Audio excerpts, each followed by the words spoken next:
All right, so I think the stream thing of the bomb thing is ready to go though. So hello everybody, MegaZardX here, back at again to give you another very exciting podcast episode. That being my ZardCast episode 74. Now, honestly, this is a little bit weird because usually this is a bi-weekly podcast. So I usually will do this at least every other Sunday though.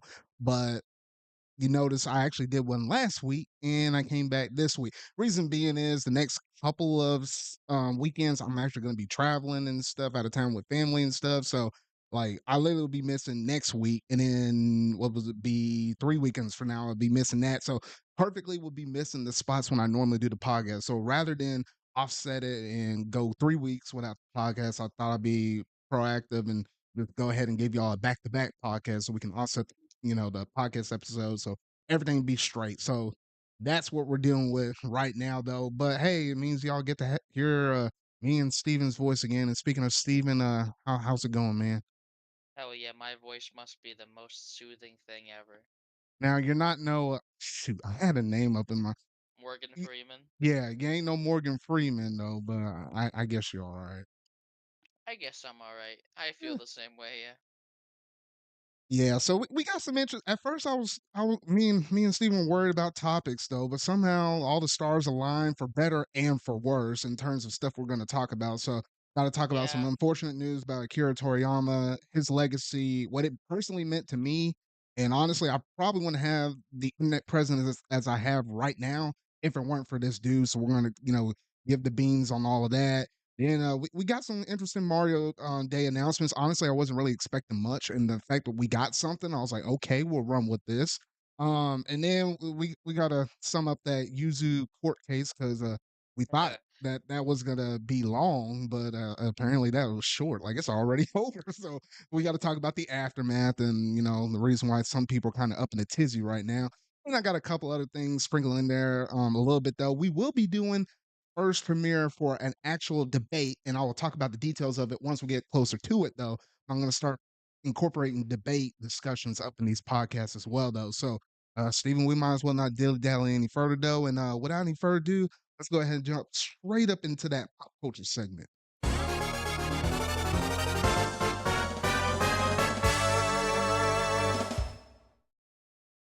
All right, so we got to talk about Akira Toriyama and the legacy he basically left behind. Now, I know Steven, you're not the biggest anime fan. I know you're definitely not a manga fan because I ain't personally like an all out manga fan or whatever, though. And I definitely know you're not necessarily a Dragon Ball Z fan, but have you?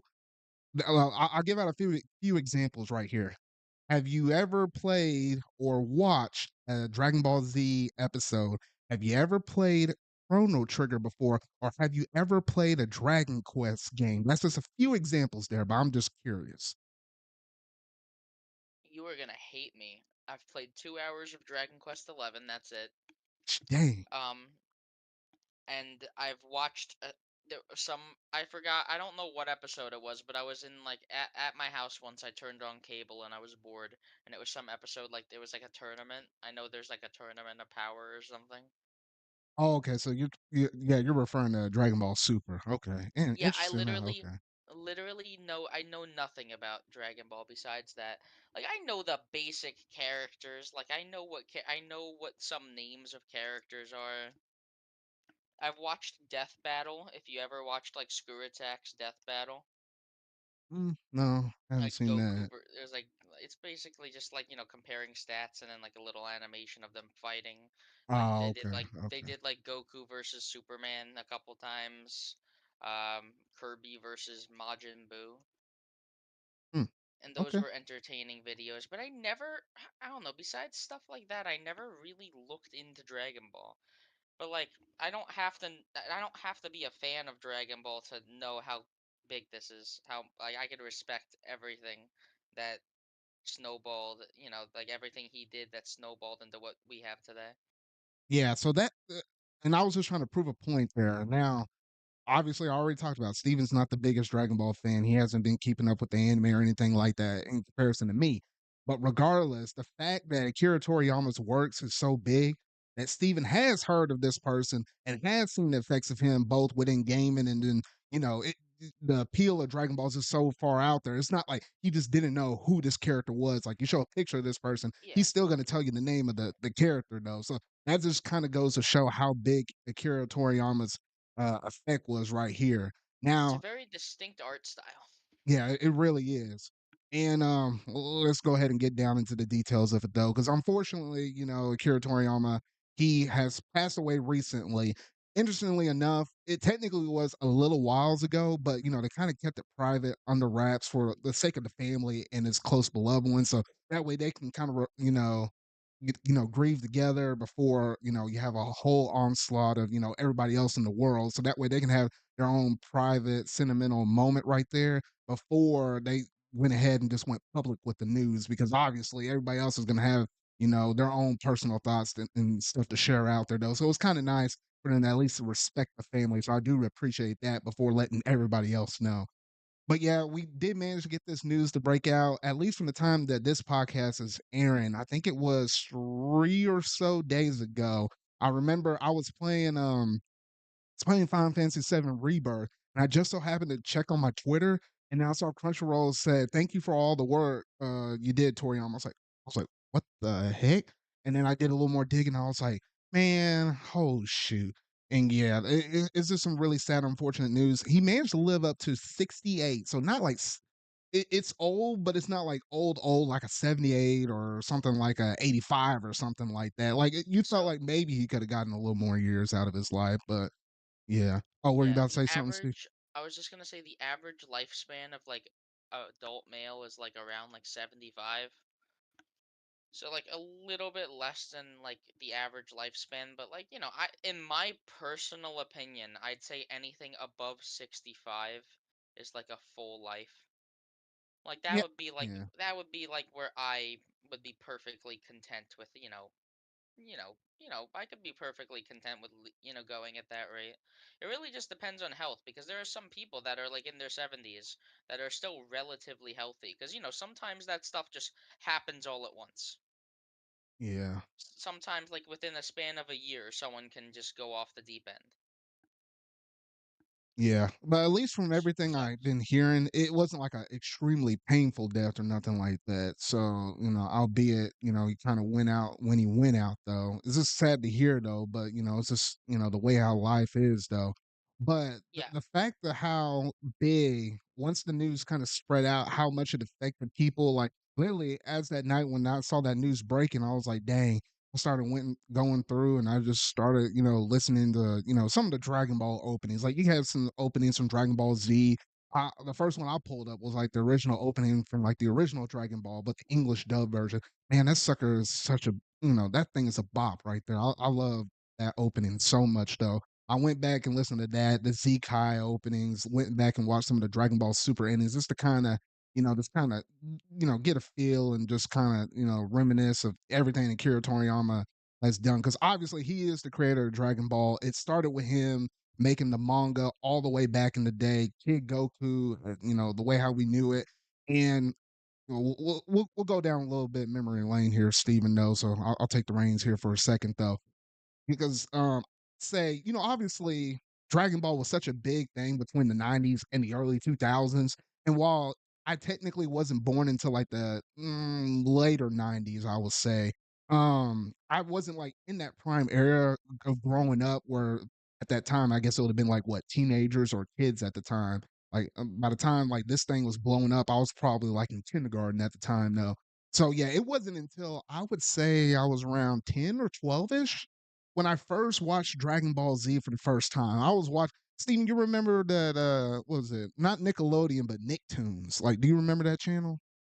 yeah, well, I'm pretty sure Nicktoons is still a thing. It might still be a It's thing, where but they send shows that die. yeah. And it was weird though, but I guess at one point it probably was on some other mainstream channel though, but you know how anime is always weird back in that time. This was, the prime era before Crunchyroll, Funimation, the streaming services. So if you want to watch anime, it was like primarily Nicktoons, like how I was watching Dragon Ball Z, or in, later parts it was like via Adult Swim on Cartoon Network. Like I Now, remember a few things on there, yeah. did 4 kids have Dragon Ball? No, no, no, no, no, no, it wasn't like that. No, that's Pokemon. 4 Kids is with Pokemon and all that stuff.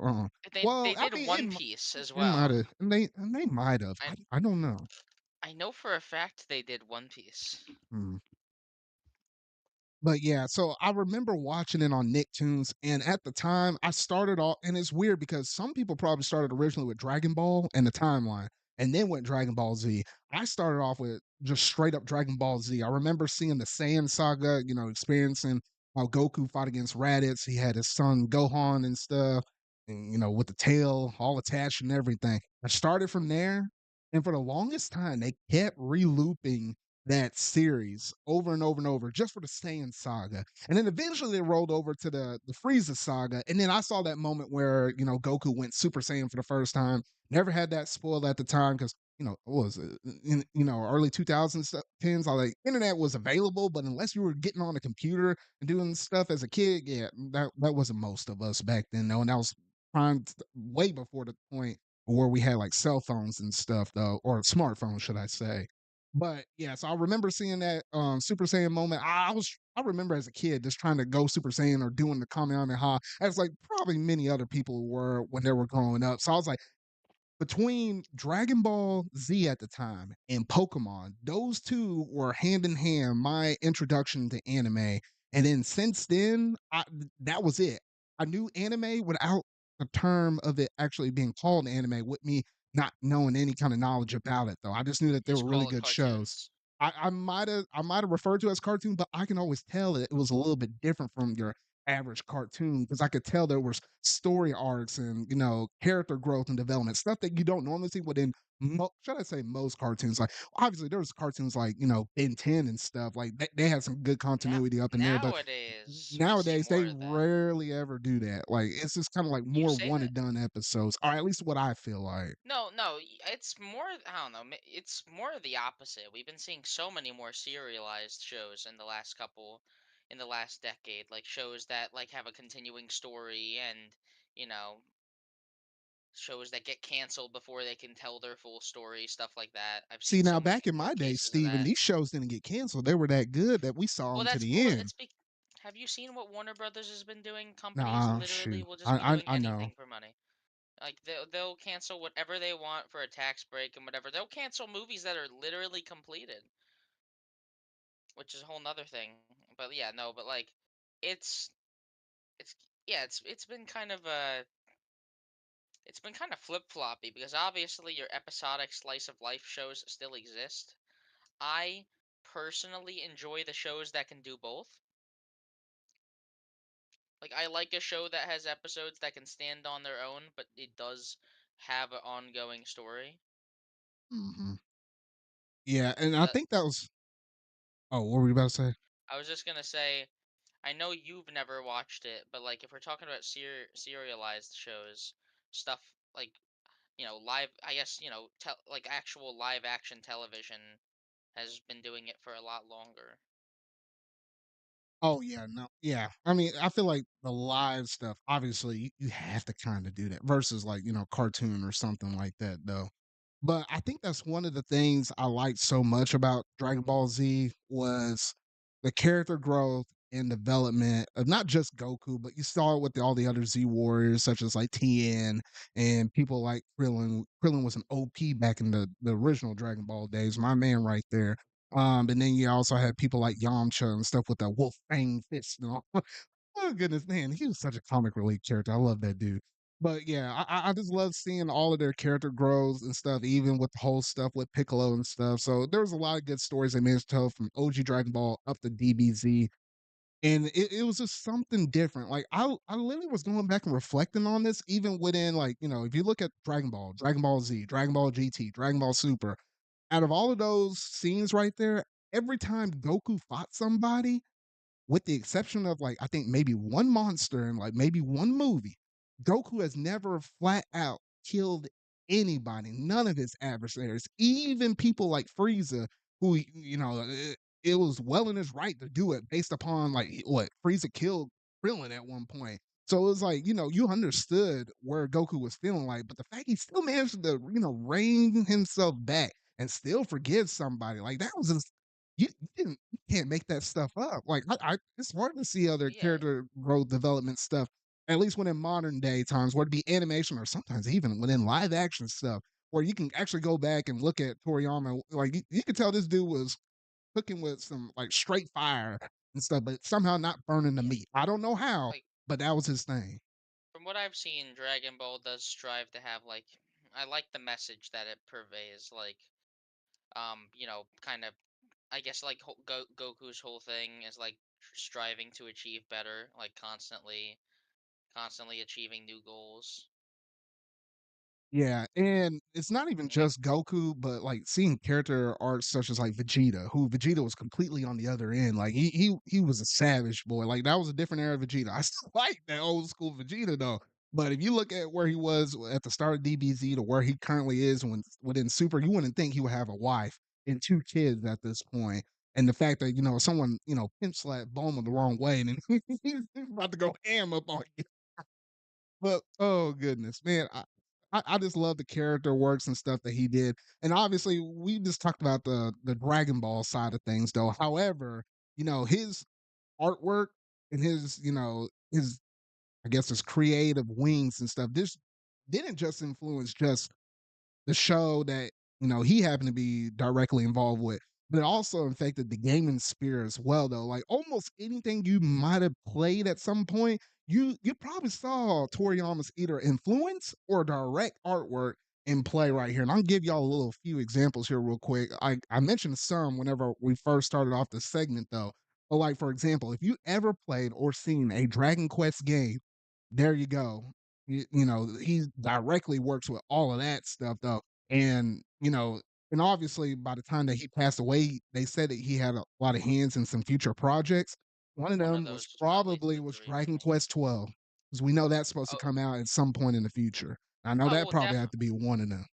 yeah, maybe whether it's like designs that were because like usually something that I kind of real like I found I don't know I kind of didn't realize this for a while, but like usually the designs are like the one of the last things that are finalized with characters.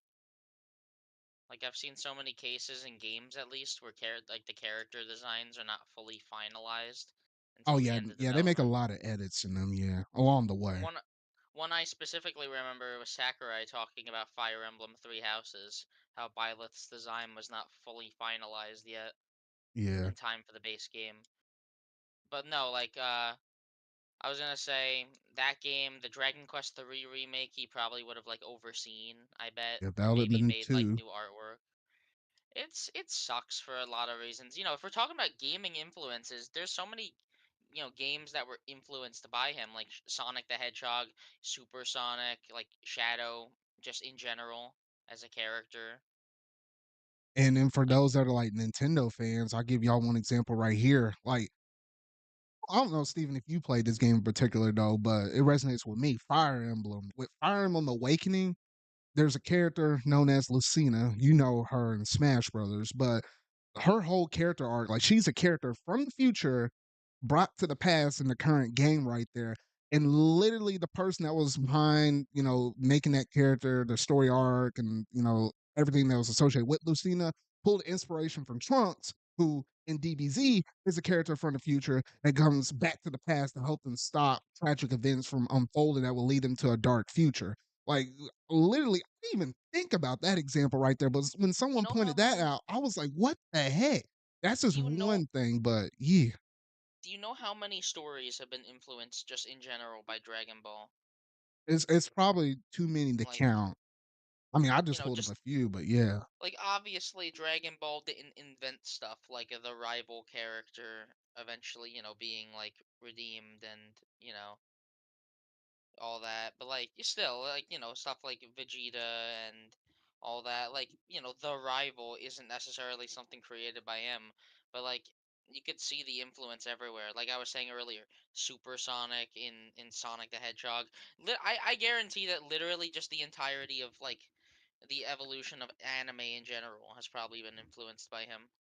Oh, most definitely. I'm pretty Here's sure I was talking to Saniku the other day. I'm pretty sure Nomura was inspired by Akira Toriyama, at least in some part. feel See, like there Final has that to be that's within like most of that's those Final Fantasy right there.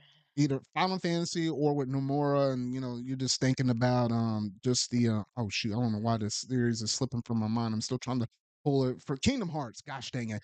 Even with Kingdom Hearts, like I feel like there's bound to be a lot of stuff that's up in there. Just the way how they kind of deal with some of their story arcs and stuff, and as well as like some of their power ups and stuff. I feel like there's some inspiration there, and then even like I caught one, Steven. I don't even know if you thought about this one though, but uh, Miyamoto when Miyamoto was creating Mario, he was even inspired by Akira Toriyama's work with Dr. Slump, which she's that I one remember hearing character about with that. the you have to just Google Dr. Slump. She's basically the character with a red hat on that says Kale up on there, or hair, glasses on.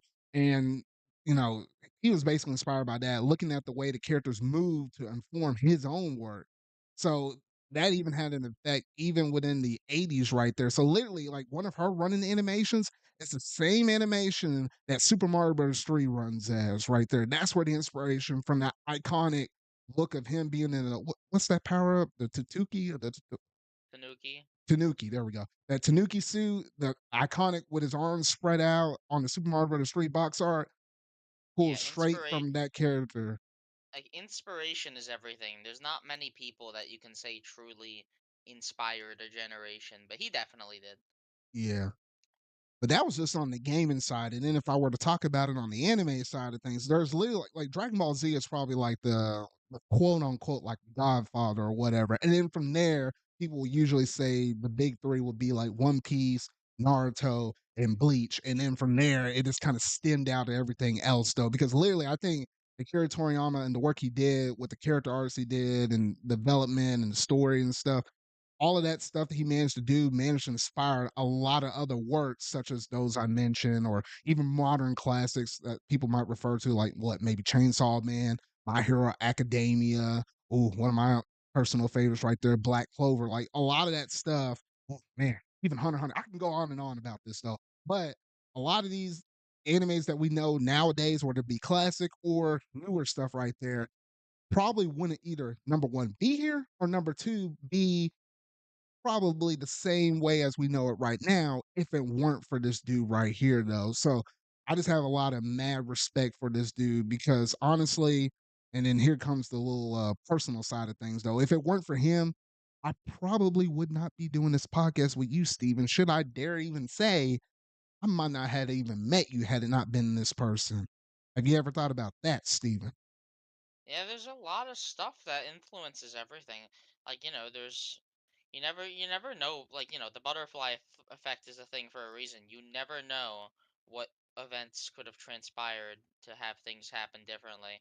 Like I seen someone say, just the existence of Akira Toriyama and Dragon Ball has Hmm. given how many people jobs and how many people inspiration, literally like inspired millions to, and like, some of these people have been inspired to become creators of their own, like creator of One Piece put out a tribute to Akira Toriyama.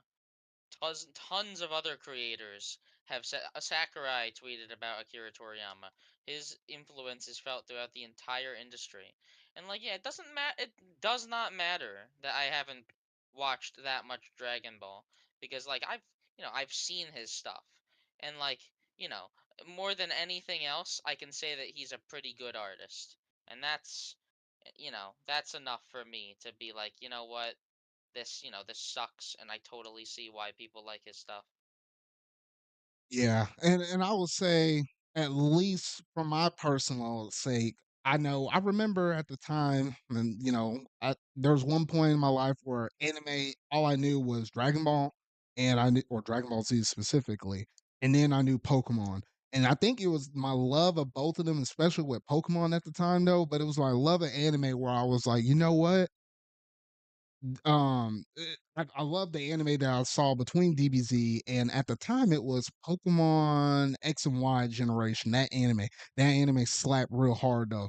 But I saw those two and I was like, you know what? Let me get involved within a community that actually talks about shows such as these That way I can just kind of, resonate with people. Cause obviously you might have some people, you see in person that you might be able to talk to, but it's not, maybe not as nearly as many people as what you might experience online. So that caused me to get into I guess the anime Twitter for primarily on the Pokemon side of things though, but I occasionally talk some Dragon Ball stuff as well though. And then from there, that led me to meet a few other people, such as like some old friends, which I don't, I met some people along the way, some people come and go over the years and stuff like that. But that led me to meet somebody such as Mario, who was a really good friend of me at the time, who that introduced me to people like Sonic Q, good old friend right there. And then the list kind of goes on and on and on though. But and then from there, it kind of just inspired me. I was like, hey, you know what? Sonic, we all know Sonic, me and you, Steven, know. Literally he was like, I think it was during COVID.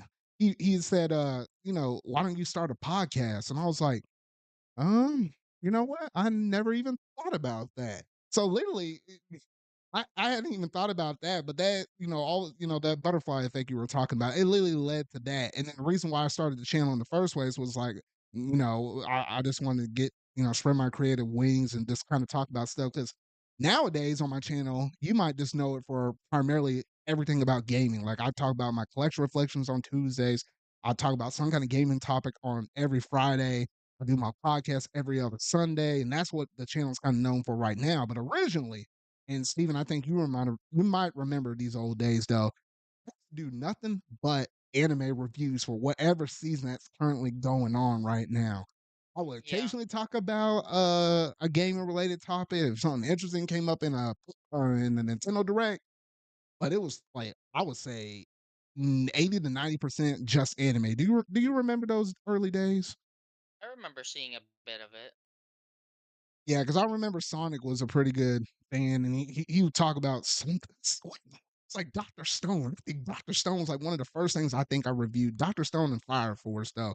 But yeah, see, even with the anime side, like I started with this channel thinking it was primarily anime, and then from there I kind of went and did the gaming side of things though. But that's just a little bit of some like early history of how this butterfly effect from me just watching two different animes, DBZ, Pokemon XY, and that kind of led Uh, all the way over to here where I'm at right yeah. now.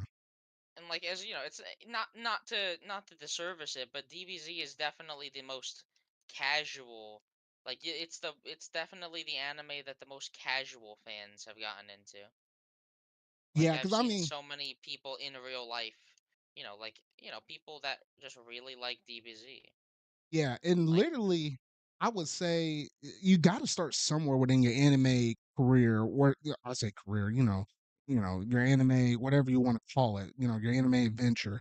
Because most of the time, when people see anime, Steven, you might see something weird, you might see something fan service, you might see something a little bit gory, and that might put a lot of people. I've seen people talk about it, and that used to put people off back in the day, should I say though. But lately, since Crunchyroll acquired or yeah, I say Sony. Sony acquired Crunchyroll and fused together Funimation within it, so now it's just only Crunchyroll.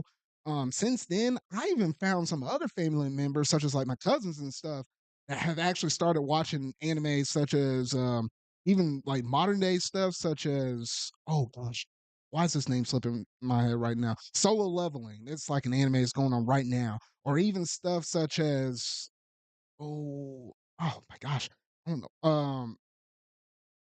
Attack on Titan. I don't know why some of these names are slipping from me though, but like even titles like that, I had no idea that some of my family members were actually watching this stuff at the time. Though I was like, dang, yeah, I don't know, but anime is actually doing a little bit more of an uptick. Where I remember back in my day, you used to wear like anything anime gaming T-shirts and stuff. You might have got on as a kid though, but how the tables have yeah. turned since then. The industry itself, like manga especially, which obviously goes hand in hand with anime. The industry of manga and anime, I would just wonder where it would be if not for if not for stuff like this, if not for Dragon Ball, if not for basically everything that he did. I wonder where it would be. Yeah, It's very interesting to me because like there's a lot of people. Yeah, there's a lot, obviously it's such a terrible thing that he had to go like this. I think so many people are just heartbroken that it was so sudden, that he had so many things still in development. He wasn't retired or anything. Yeah. And That's the shoot, main thing. Like he constantly, yeah, he didn't stop. He just constantly wanted to create and keep inspiring, which I think is great. yeah, And and I like you was didn't really, oh, there good. was no dipping. I was just gonna say that you didn't really notice any dipping quality, or at least I haven't. Like the character from Dragon Quest 11, it looks just as, it looks like a character that could have been designed in like the 80s, for example. He just has a style that like I can respect from just how nice it looks. I don't know. Yeah, I'm kind of rambling, but basically, I'm not necessarily a fan of his work, but after everything heard from the people that actually did watch it and were inspired by it, kind of makes me want to watch it. In retrospect, it makes me kind of want to watch it. yeah, and I will say this too. I saw a comment up here in the chat from IN. They mentioned that Blue Dragon on the Xbox 360. Like that was another work that that Akira also had, or Akira Toriyama managed to have an effect on right there, though. And you know what? Speaking of games, I have to mention this. Yeah, I had to mention one of my favorite DBZ games of all time right here. It's none other than Dragon Ball Z Budokai Tenkaichi 2. I would say 3 is good too. I just didn't own 3. I used to play that with my cousin all the time though, but I had 2 on the Wii. That was my go-to jam right there. And now, I don't know why, but now when we get Sparking Zero, which is technically Dragon Ball Z Budokai Tenkaichi 4, feel like at least with that one, that's gonna have a really strong impact on me, considering now that might have been like one of the last projects that he probably had a hand in that he will actually be working on, at least for the Budokai Tenkaichi series right there, though. So yeah, okay. I almost had this one thing slipping from my mind, but I think this is like one of the last things that I can kind of wrap and conclude this whole segment up right here, though. Yeah. But literally, I remember on the night when this, or not on the night, maybe some of the after effect when the next few days that has transpired up until tonight. Literally, I went on Twitter, and what did I see trending on Twitter? I saw a bunch of stuff like, Rip Akira Toriyama and, thank you and all of that stuff with the hashtags. I saw just a straight up word, Mexicans was trending.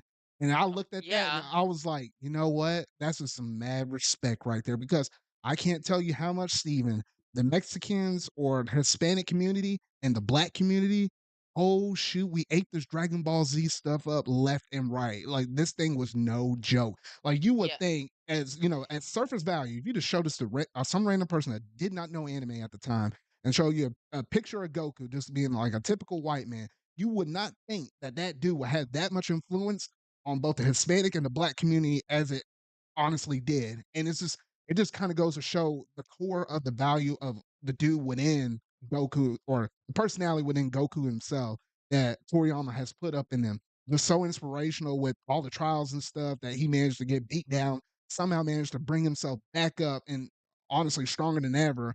The fact that he will fight not just for himself, but for loved ones. And that kind of went along with all the rest of the DBZ the crew and stuff. Like you've seen arcs with Gohan and stuff. It's just so well crafted that it just spoke with just large audiences of people though. Like if you ever seen any of those clips of like whole Mexican communities would just, sit there and just watch certain episodes or do parades I and stuff. It's wow. I heard from Sonic U, and I really hope this is real, that apparently activity in the Mexican cartel would slow down when new Dragon Ball content was releasing. I wouldn't put it past them. I'm pretty Like sure it probably was. because like new stuff was releasing, so people were watching it, and like that's such a funny thought. Yeah. But man, I could probably go on and on and on. But I think given the fact that we went a little over 30 minutes, at least with this first segment, I feel pretty good. I feel pretty content, at least from what Toriyama has managed to put, at least given some of my stories and stuff with Dragon Ball in general and the way how I feel. And I love having you right beside me, Steven. And you even managed to, feel for him, even though you're just not that invested with the DBZ. But it just goes to show how big an effect you can be as one person and you can affect the lives of many people, both directly and indirectly, though. So, Akira Toriyama, we're gonna miss you, man. I don't know. Maybe when I'm all said and done with this podcast, I'll just watch some random Dragon Ball episode. I don't know. I might even fire up Dragon Ball GT. GT is not necessarily one of my most favorite ones out of all of them, though. But man, I might watch a GT episode tonight, man. So is But GT actually like bad? Like it's what's not the deal bad. with It's GT? just that not a lot of people liked it whenever Goku went from being adult to back down to a kid again, and just kind of going through an experience and all of that. However, there are some good arcs in there, like the baby arc, and I would say maybe a little bit with the Omega Shenron, but I think a lot of people pull the baby arc out of there as probably the biggest, most important thing out of that. Well, people love Super Saiyan 4 Gogeta though, like or Goku. Goku and Vegeta, Super Saiyan 4. That was some sick character design right there though. But I think that might have been most people's stuff because it felt like there was a lot of filler up in that series though. But Dragon Ball Daima, they're doing the same thing again, but it's not just Goku going in as a kid, it's everybody. So I don't think it'll be had that as bad of a feeling, especially given, recent news with Toriyama and stuff. So I feel like this next series is gonna be perceived a little bit differently. But hopefully we'll get that Dragon Ball Super 2 news fairly soon. But okay, I think I laid everything out there though. Steven, any other last thoughts or questions or anything? I know he was working on that game, like it's like Sand something. Oh, Batman, Batman, Sandman. I know which one you're talking about. I just can't remember what the I name of the think it's just title called is. Sandland. I think it's Sandland, just called Sandland. There we go. yeah, that game. Like he's just got such a distinct style that I remember when watching the reveal for that, I knew eventually. Oh wait, is this the creator of Dragon Ball?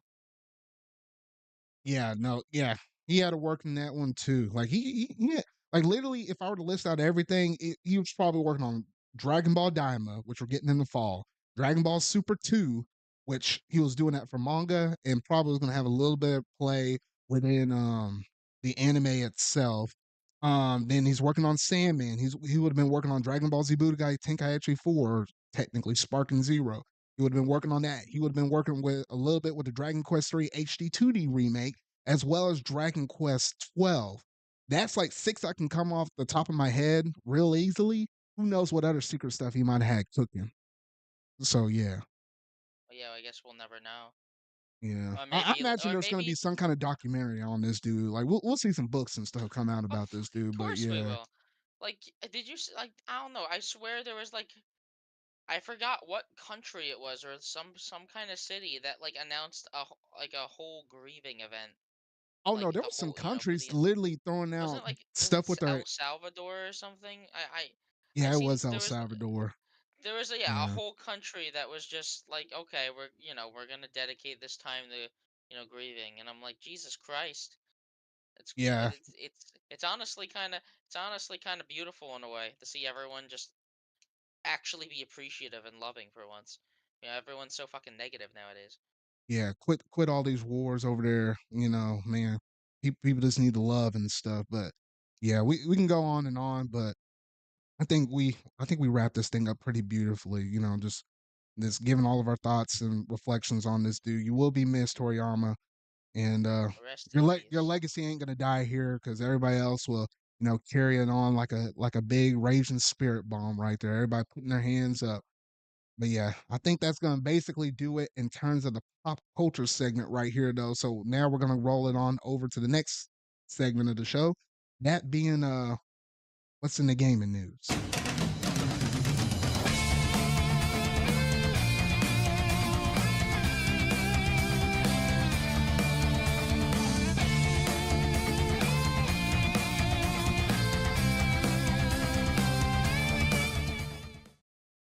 All right, Steven. So apparently there was an Xbox show that literally was like a reveal of a whole bunch of third-party games that we had no idea. Well, a lot of people might have had no idea that the show was even going on though.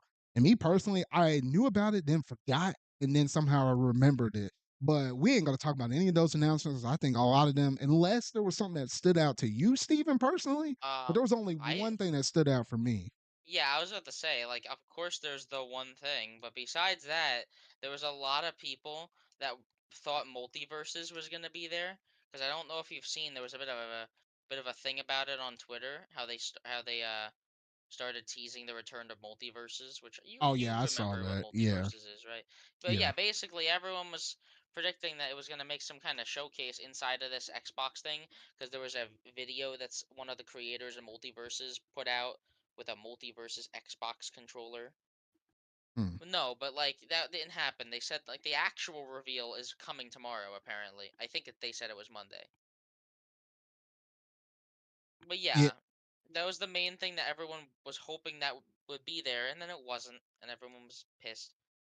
yeah. But at least the one thing I was able to pull from it is yes, the Persona 3 expansion pass for episode Aigis is going to be coming out for Game Pass, not for your regular Game Pass. Like, like there's the basic tier Game Pass that you can have either on PC or on console. Now, you got to have Ultimate in order to have this DLC if you wanted just to slap it on the original Xbox copy of Persona 3 Reload that you might already have for that system, though. But for many other people like myself who got it on PS5, I mean, yeah, I'm just going to buy the DLC straight up on that system, though.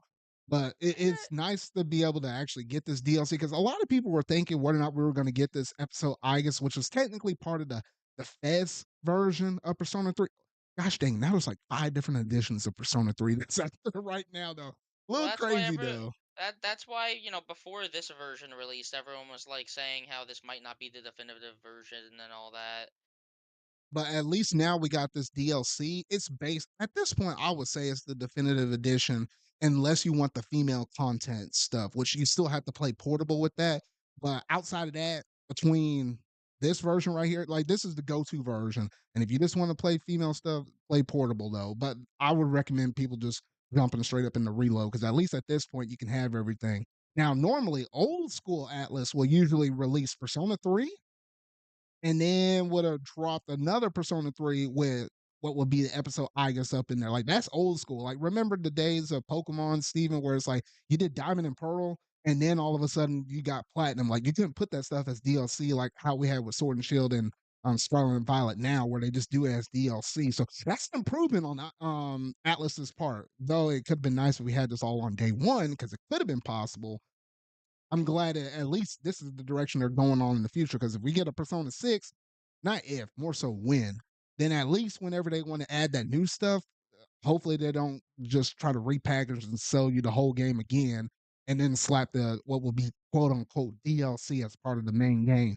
Because I don't have time to go through and play a Persona game twice like that. Like, dude, it Do you took me know like how a much hundred. money It they took me make? 130 hours to get through Persona 5 Royal, and I know that Steven they can make a whole bunch of money though. But you got to think about the consumer base right here, man. Like, come on now.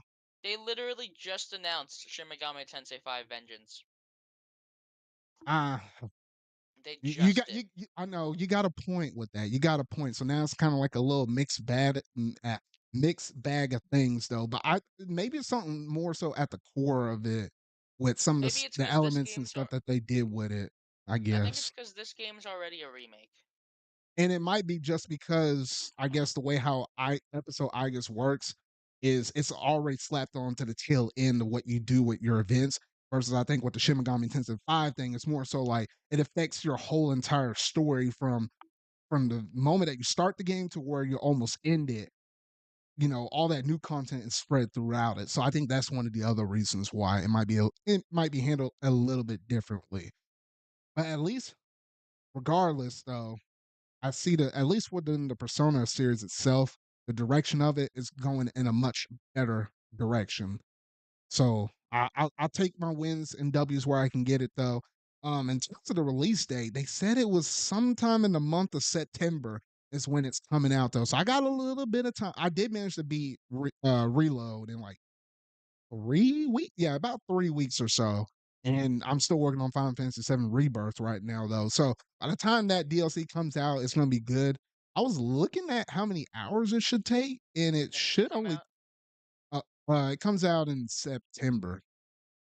Okay. But I was looking at how many hours it takes to actually beat this DLC, and it actually only takes about 30-ish hours or so. So, and the main game's 70. So I was like, oh shoot, for all sakes and purposes, So this that's is. gonna feel like another game to me. Yeah, I was about to say this is the quote unquote royal expansion, really. Yeah. Essentially, yeah. Yeah, the Or Royal expansion for Persona 5 or the Golden expansion for Persona 4. Essentially, yes. I don't know what FES stood for, but yeah, it probably meant like just improved. Yeah. Or if it, But but I yeah, think Persona 4 Golden, yeah, yeah. as well. And I would say outside of that, that was the only meaningful thing I got out of that Xbox show because I literally just saw that randomly pop up on my YouTube feed. And I was like, on the home feed, I was like, what the freak is I this? I was think like, that's what somebody made that up. And I I clicked think on it. I was like, oh, yeah. it's real. So many people just did not tune into that showcase because they were like, okay, it's a it's a Xbox third party showcase. What is it possibly gonna have? What do you know? It had something. Yeah. But yeah.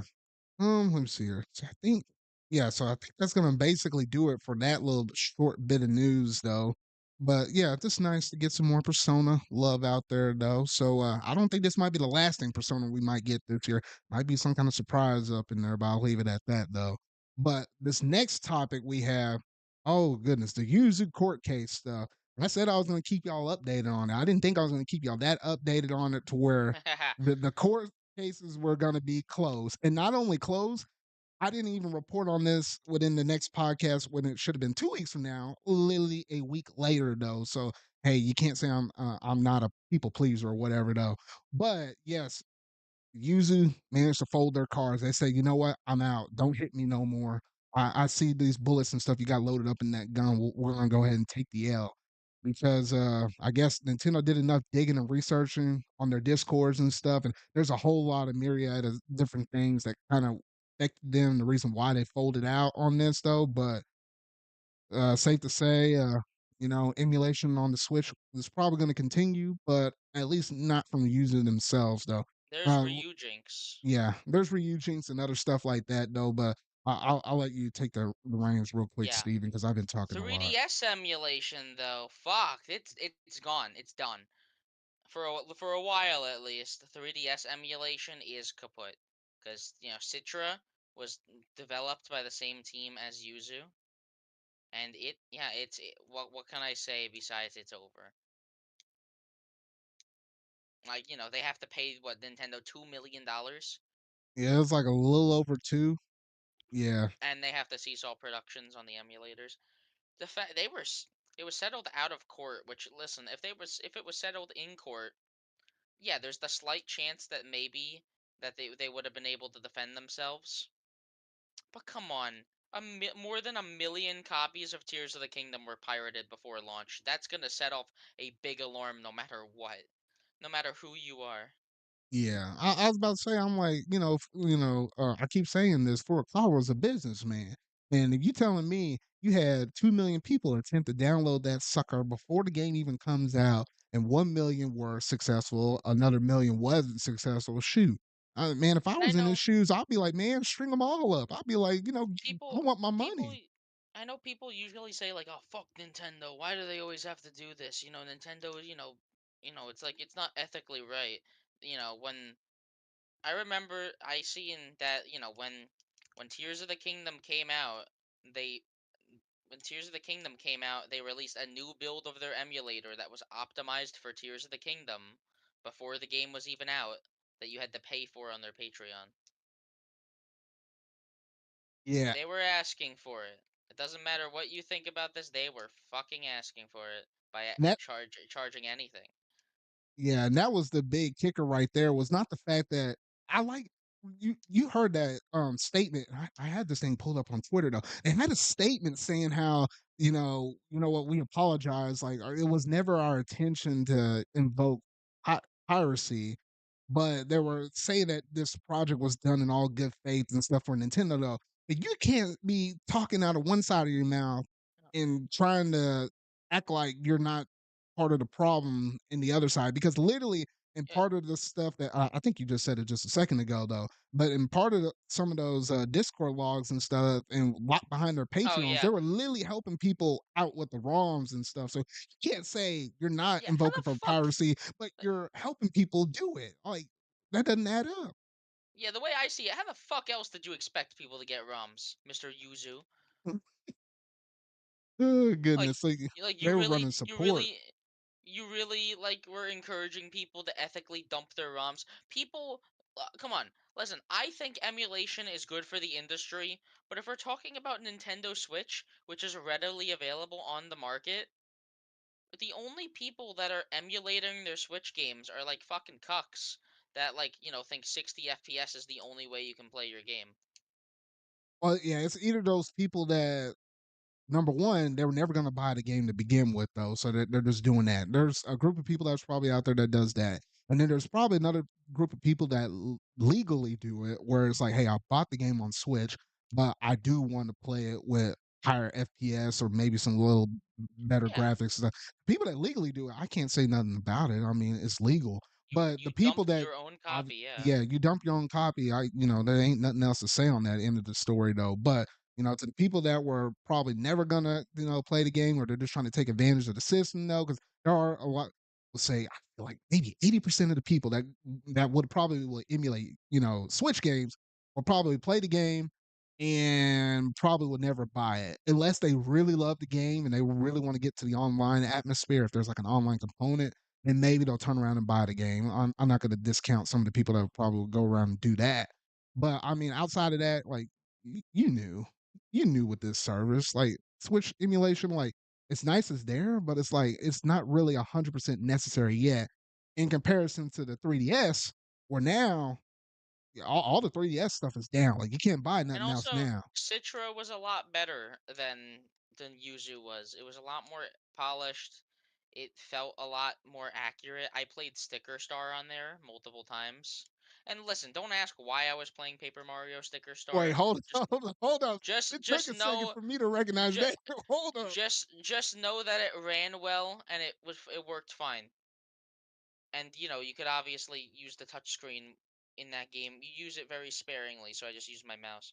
That's a conversation once we're off the air, Steven. Like Hell I yeah. gotta figure this out, man. Like you shouldn't have been doing that. Any other game but that. But listen, games like Kid Icarus Uprising that had really annoying control schemes for most people finally had a bit of new life with it. Oh, I imagine There's if people did something with the analog tracking with the right, what would be a right stick. Oh man, goodness. yeah, no. There's very valid reasons for why you would do it. Definitely.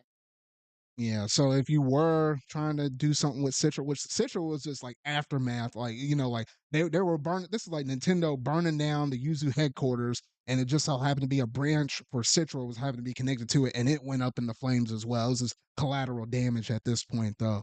But yeah, if you're looking Now, to try to get anything from Citra out there, like it's literally wiped off the face of the earth right now. At least from the original uh, source of where you're supposed to get it. You might find as some, backwater sites and stuff that might have like some torrents or something like that though. But if you just want to get it at the face value where originally you could have gone and get it, it's just not there. as much as I'm defending Nintendo right now, I will admit that it's not completely just because of Switch. I guarantee they're trying to keep 3DS games from being re-released as well, Zard. I mean, kind of, but I think kind of in the sense, yes, but then Luigi's again, Mansion they're not 2 making is a any more money anyway off of the 3DS though. So I yeah, but figured they have were you more worried about the Switch because let's say if the Switch 2 is backwards compatible with the original Switch hardware, that's a whole another 6, 7, 8 more years that you got to still support the Switch. And you don't want people going out there and emulating that stuff when it's still able to buy or like yeah. almost what could be another decade's worth of years though. So I But think now that's the main reason why. about 3DS, think about it. The 3DS eShop is shutting down, and Nintendo, if you haven't realized, is doing a lot more 3DS remasters. They did Miitopia, they're doing Luigi's Mansion. I swear there's another one that they're doing, or Well, they some already some of did. the stuff is like third party stuff or like But like, sequels to some third but party yeah, games. But yeah, Luigi's Mansion in particular literally looks like an upscaled 3DS game. it literally is. It Yeah, it does not that game. I don't know if I'm gonna buy that game only because it does not feel like it's a $60. It does not look like it should be $60. But that's a whole nother can of worms because we'll talk about that game later. But I don't know, man. Like they really gotta do. They gotta be a little bit more. hasty on re-releasing some of these games. Especially like obviously there are physical games, there are physical 3DS games that you will be able to get, in the future. But then you have the digital only games like Pushmo. Oh no, I don't remember if Well, Pushmo no, got a some physical some release or editions somewhere I felt else. like a push mode. 3DS was weird because you had the different regions and stuff between like Americas, Japan, and Europe. So I know some games Yeah. like what was it? Oh yes. I mean that's the other thing. It's more annoying. Like obviously, Citra is a thing. Is like, this and that. But like, if we're talking about pirating, or if we're talking about modding 3DSs, there is no reason. Anyone that says like modding your 3DS is bad and shit, shut up. Because now, even if you're just modding it to make it region free, it is the most morally acceptable thing you could do now that the eShop's down. And I will say, and luckily now I got like two different 3DSs. I've heard from some people. I guess keep an eye on eBay and stuff like that Yeah. though. But what we knew the 3DS sold about 70 million ish, Yeah. copies or so, and over time and stuff, with it being a dedicated handheld system, things are likely to break and stuff. I heard about people taking their stuff into either, you know, places like GameStop and stuff, trying to see if they can get it fixed or something like that back in the day, though. But I imagine, not all 70 million of those 3DSs that are out there in the wild are probably working. Some of them are probably in landfills right now, though. But Hell yeah. the fact that Citra doesn't work right now, or it's not available in the way how we used to be able to get it, though, and stuff. And now there's a lot of games that are like digitally that were only available on the eShop back then that you can't play anymore. And if you ain't got like a big, I say big emulator out there that's well known and respected by a lot of people out there in the emulation community, that makes more and more the reason, especially since that deals with dual screens, and there's not like a real clean way of like replicating that in general. The value on the 3DS, I think, is just going to go up in years. Like, give it a couple of decades. And I imagine like the 3DSs you see right now, whether they be like regular 3DSs, 3DSs XLs, or the 2DX XLs, or just even the standard 2DS. Like my brother has one of those things. I imagine the value of those is going to go up because you're going to have people that want to have access to those games that are kind of lost to the sands of time that are going to have to go through and mod it. And then you're going to have another camp of people that are like, well, I'm just going to just, treat it like general. I don't feel like modding it. There's going to be people out there like that. They are going to try to go through and collect a bunch of 3DS games and stuff, the cartridges that are still out there roaming around. So I just imagine the value on this system is going to go up just because of all of this fallout and stuff in the court cases.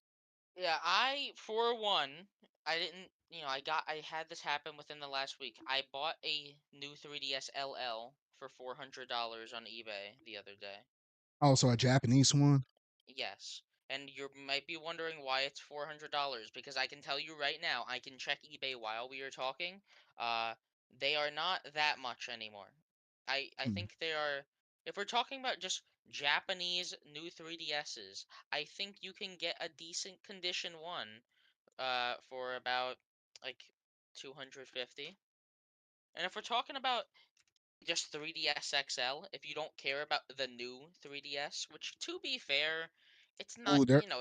it's not it's not that big of a deal at the end of the day, Zard. It's not that big of a deal at the end of the day for most people. It's kind of like having the expansion port on the Nintendo 64 where you can just play a few games such as like your what was it? I think like Donkey Kong 64. I can't remember Banjo Kazooie required it as well though. But it's the same equivalent with the new 3DS versus the original 3DS where like what you had games like Xenoblade Chronicles, or if you want to play some of the Super Nintendo games like Earthbound and stuff, like there's a You know few what? games that just don't work on the original 3DS versus I the new 3DS because of I think memory or something like that.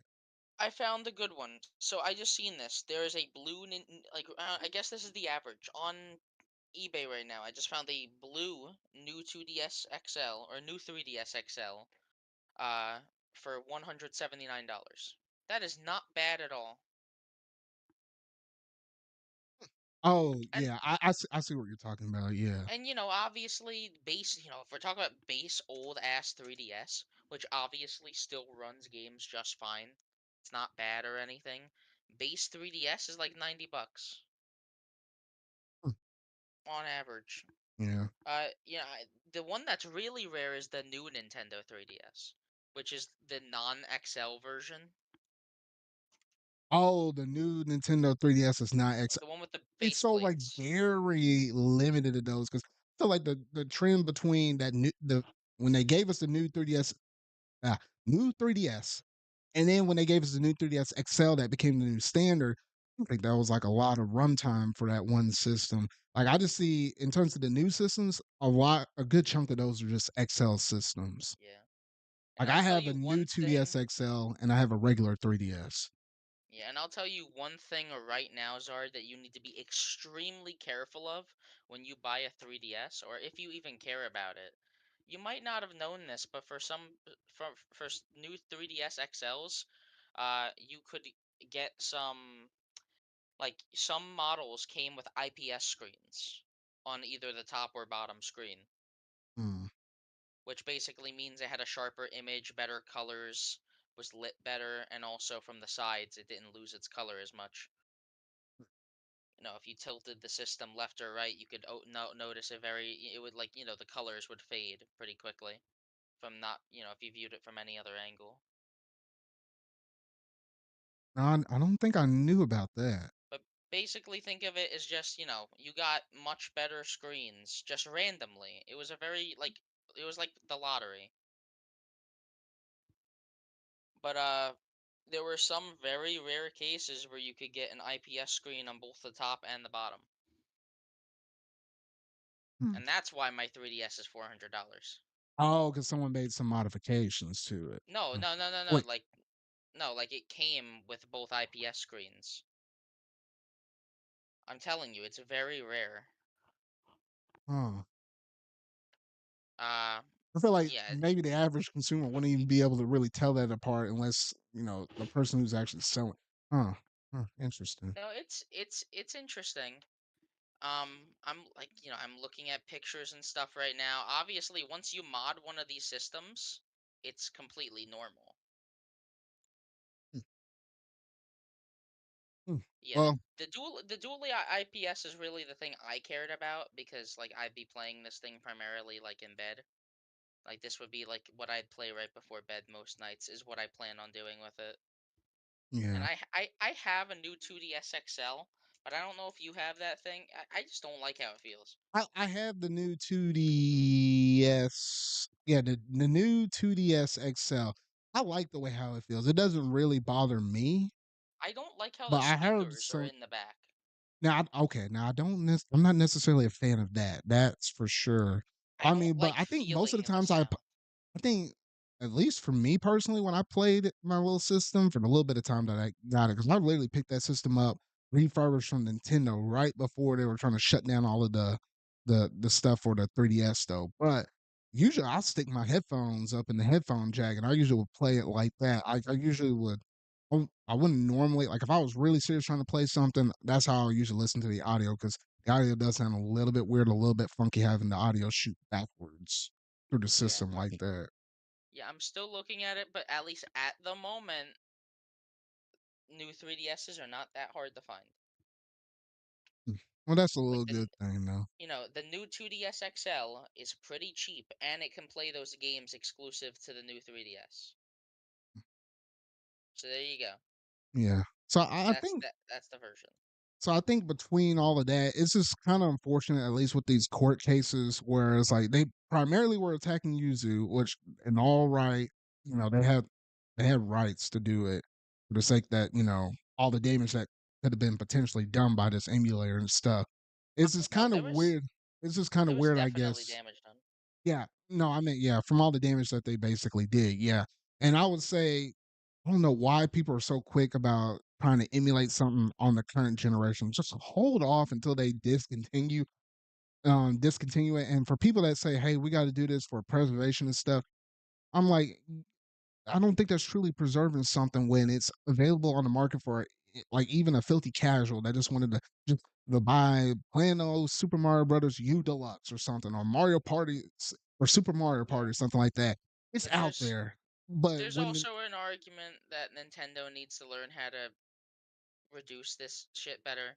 Like, I don't know, maybe I'm wrong, but you don't see PlayStation 5 and Xbox games well, near. and I know it's because of discs, but still, you don't see them just leaking online for everyone to download and play.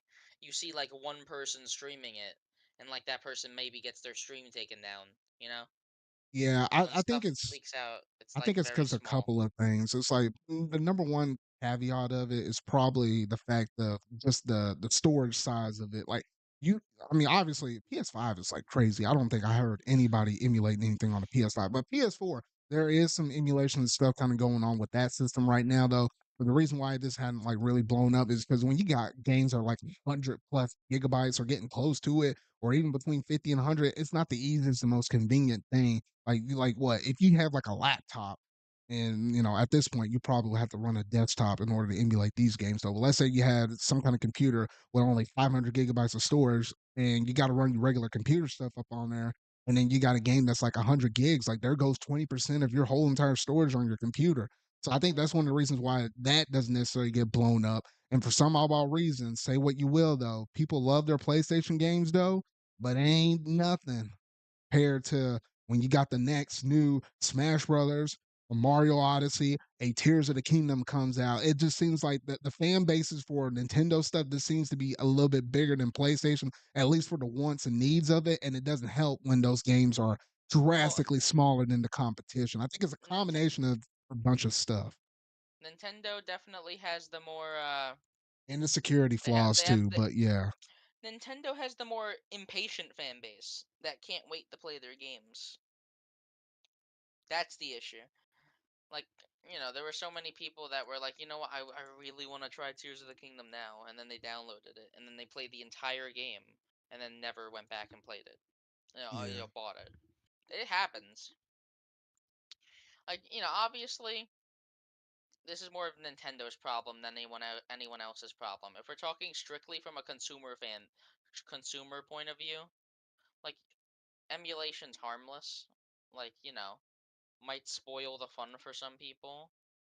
But then there's other ones where it's like I fucking hate people sometimes. Remember when Kotaku, like a couple days before Metroid Dread leak came out, they had a whole article up on how you could play it on Yuzu. I don't even think I remember coming across what the heck. No, that's real. A couple days before Metroid Dread launched, they made an article about how it was running perfectly on Yuzu already, and they literally gave you a guide on how to do it, and they like kind of, but like kind of didn't say where you can get a ROM. Yeah. It was fucked up. And Yeah. So nowadays, when a couple days before Nintendo games come out, you just have to know to not look at any stuff about them.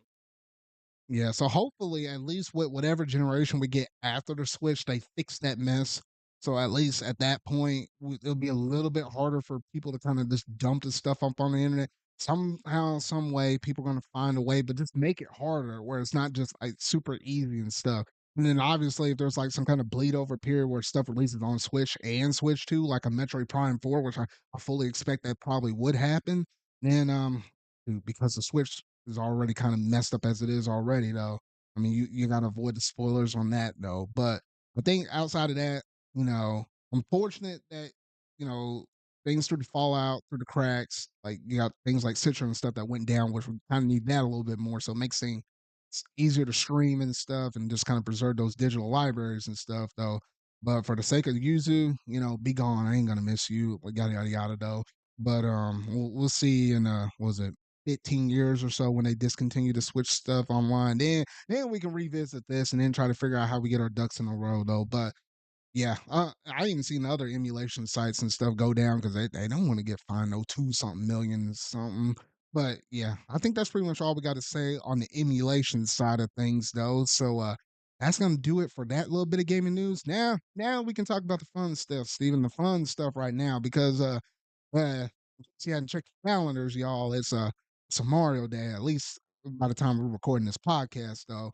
We got a few good announcements up in here, so we'll take it bit by bit. Start with the stuff that's pretty simple, and then work our way up to the big reveal, though. So we'll start off with the NSO announcements because I don't know why they didn't drop this stuff today, Steven. Like they're dropping it on the 13th though. But Dr. Mario, Mario Golf, and Mario Tennis.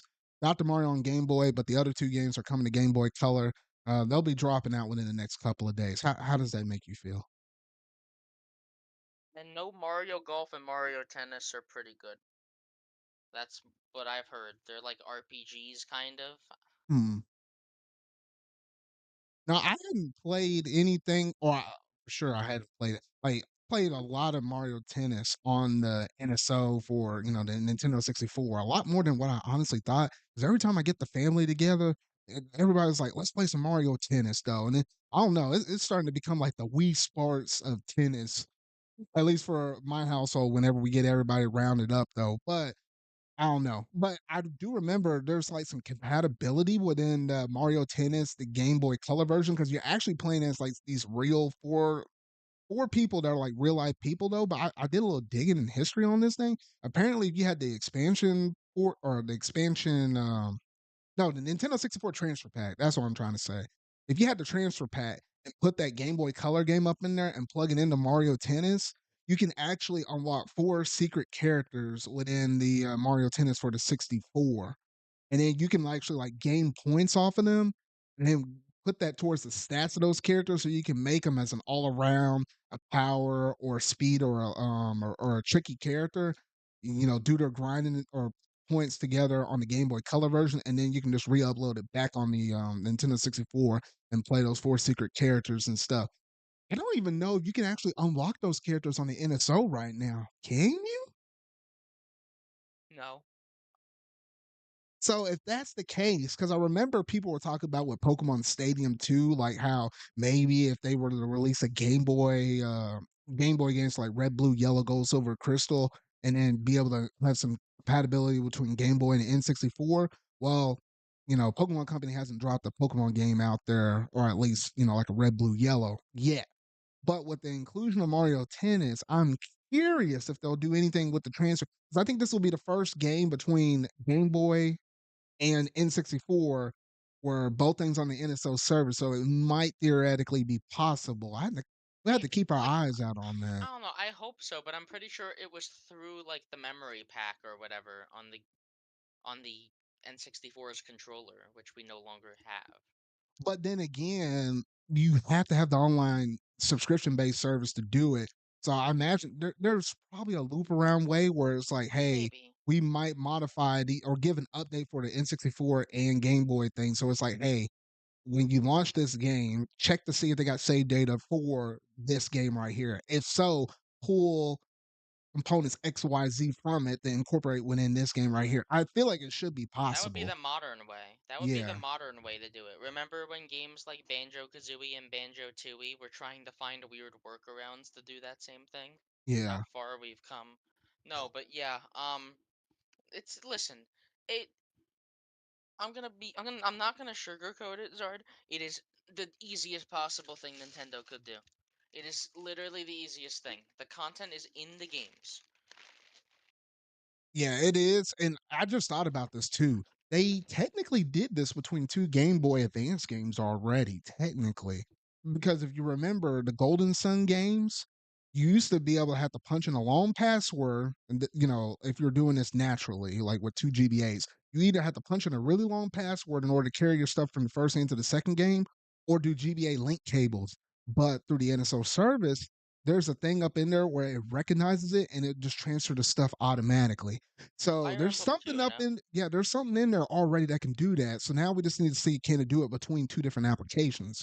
So that's just something to kind of keep your eye out on though. But I'll be curious because if they do, I gotta use it for Mario Tennis because I don't know, my household's kind of cracked on that stuff right now though. But I need to go through and unlock those two characters that you can naturally I unlock still in the think game though. But yeah. I still think the peak of GBA emulation should be Pokemon. Come on. Like Pokemon with actual working trading online is a no-brainer. Come on. But Steven, they want the money. I know they want the money, but like it's on Switch. You could have the easiest connectivity with Pokemon Home ever. Like are you telling me that that wouldn't make them money? I mean, it would, They but did I this don't, on I don't know. 3DS. Like it's weird. They did it at like the end of the 3DS's life for Gold, Silver, and Crystal. They did this They might very do it at late. the end of the life for the Nintendo Switch rolling into the Switch too. So I don't know. We gotta wait a little longer on it though, I guess. But feel But like at at some least point it okay, might come. not confirmed yet, but if the Nintendo Switch 2 is backwards compatible, it won't be as much of a problem. No, yeah, it won't. Hmm.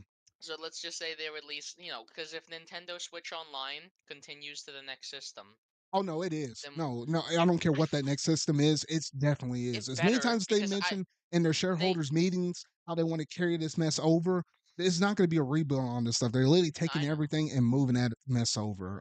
Yeah, That's the one undebatable thing right there. I swear to fucking God, Zard, if they do this thing again, where they like release NES games for the first year, trickle them out, like we give a shit again, I'm gonna be so mad.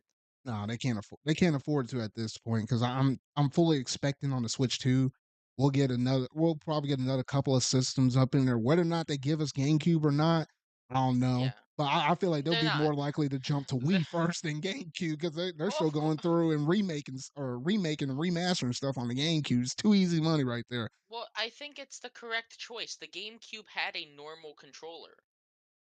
You can do that more easily. You know Well, what I yeah, mean? that is true because then when you get Like, into the and Wii games, and then you come start on, dealing with the motion. Unless you're gonna try to supplement some stuff out with like some gyro related, Joy-Con related, similar stuff on the next system. Yeah, it would get a little and complicated also, unless they sold you know how like they sold us the N64 controllers. yeah, Unless they sell us like a sensor bar thing that you plug as like a USB attachment to the dock and sell you actual individual Wii remotes, so then you can replicate it perfectly or something like that. like Now that I would don't be know. cool. That'd Or be a maybe little have a work, but here. yeah. How about this? How about I'm pretty sure the Wiimotes use Bluetooth. Yes, Have they a do. have a Bluetooth connector on that connects to a Switch sensor bar, and basically just make the Bluetooth Wiimote connect as a controller to the Switch through that connection of the sensor bar. You know I what? feel like That could be Nintendo could reasonable. figure it out. They That could made be a GameCube. reasonable. They made a GameCube controller adapter for old ass GameCube controllers. It's not like they can't figure it out. I like that idea, Steven. Just sell the sensor bar so that way people can just buy the sensor bar and that way it will replicate it almost perfectly like that, just kind of pointing at it and stuff. Like maybe they can work within the technology that's given and just do it like that. But then people that want the authentic experience, you can also buy the Wii remotes and then just do it like that though. So I feel like they got some room to play around with though, but I did not think we were going to be talking about these three Game Boy games or going these tangents Well, that long, though.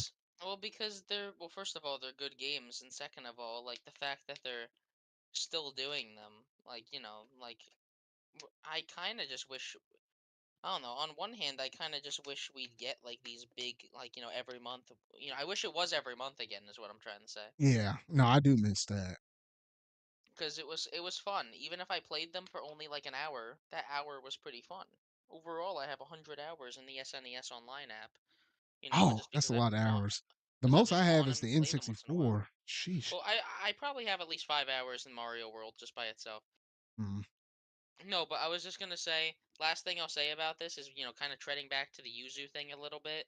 There's a reason why they keep remastering all the GameCube games, Zard, because they want to create competition, because they know they can't do anything to Dolphin yet.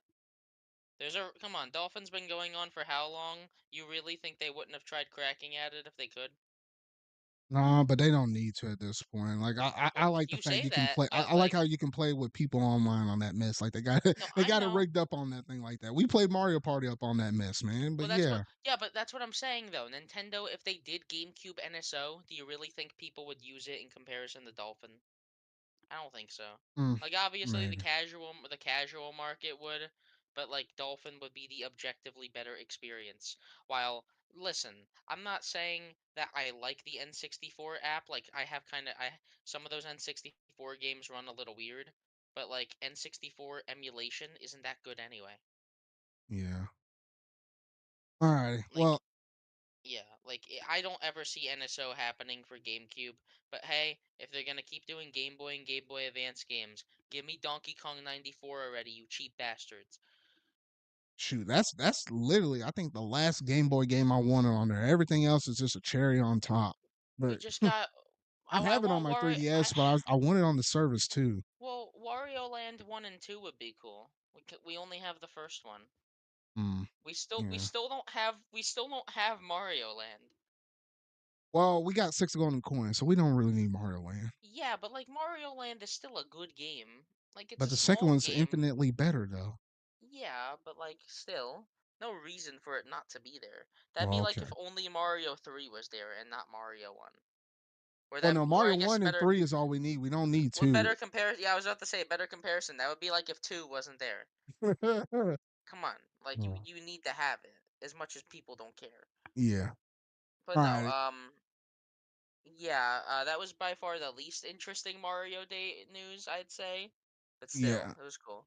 Yeah, it was just cool to give us some stuff, though. I mean, it's been a while since we had the Game Boy stuff. I was kind of questioning whether or not we were going to get anything else in the future, though. But moving on from that, we did manage to get 2 release date drops for 2 upcoming games, though. To my shock or surprise, I wasn't really expecting release dates though, but it was nice to get them though. But we do know that Paper Mario and the Thousand Year Door remake is actually going to be coming out in the month of May. I was like, what the heck? Because remember, Steven, this game was revealed to have a quote unquote just a 2024 release date. We didn't know when it was coming out. And at the time, we already knew Luigi's Mansion 2 was released or set for summer. So I was thinking this game was going to come Luigi's Mansion 2. But the fact it's coming in May, I was like, what the heck? To be specific, it's coming out on May the 23rd. So I was like, huh, that's only like a couple of months after Princess Peach Showtime, which is scheduled to drop in March. But it's cool to have a release date though. They didn't really give us much more outside of that. So what you got to say about that, Steven? This is my favorite game of all time. This is it. This is my favorite game. I've been waiting for it. I remember many times begging for this goddamn game. I've talked about how I want this game remastered or remade or whatever, even just a re-release on Switch. I just wanted more people to be able to play it, and we got that. And everything they've shown is great. The visuals look really nice and upgraded in a way that still stays true to the original. They're using the Japanese box art for every region now, which is so much more stylish and great. It's It's like the that poses are stage all presence. well, yeah, the stage presence, the audience with like the like the dots, like gradient thing on them. The audience being there. I'm looking at the picture on your stream right now. It's beautiful. The logo itself is the Japanese logo for Thousand Year Door, kind of reimagined with like the paper aspect. Because if you don't know, this game was just called Paper Mario RPG there, because the first one was called Mario Story. So this Yeah. was the first. This was kind of the first Paper Mario for them, Or at least which in the is new direction. Yeah. yeah, and it was in a new direction. It was interesting is the main thing, and this game's great. I love everything about this game. Have you ever played the original Zard? I think you played it like a I brief played the bit. original one via, the NSO because they dropped it on there. So I played the first I mean, one. Thousand Year Door. Oh no, Thousand Year Door. I played a little bit. I felt like the first hour of it, even though I have a copy of the GameCube game because I heard so many good things about it. Though I just never got around to just sitting down and just having the retro days. So let me just grind through it though. Luckily enough, now it's coming out on the Switch though, so I'll just keep the GameCube one as just like novelty or whatever though, and just Now, pick up the Switch version. But yeah, I know I cut you off. How much of Paper Mario 64 did you play? 64. I felt like I beat a few bosses up in there. Maybe 10 hours at most. I mean, there's probably between 5 and 10, I felt like. Did Maybe, you maybe like it? closer to 5. I liked it. I just hadn't gotten around to finishing it, but I I liked th- it. I think you should definitely get around to finishing it before this one comes out. It is literally the first game, but better in every single way, and that is the nicest thing I could possibly say about it. They took a game that's already amazing and made it better. Yeah. It's the perfect sequel in my opinion. It improves on everything I liked about the original, and it doesn't skip a beat. It does everything new. It doesn't like reuse much. It's just a completely new game. Um, and that's not even mentioning, they already confirmed that the music is being redone, which we've heard a little bit of it, but like Like I like the music. Like I seen some people say they don't like the new music as much, but like it's taking more of the style of Origami King.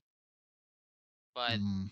I for don't think me I could though, say too much of an opinion on that because I hadn't heard a lot of the original music. So, yeah, for me mm. though, I fucking love Origami King's music, so I'm fine with this. I'm fine with getting a fully orchestral like soundtrack for this game.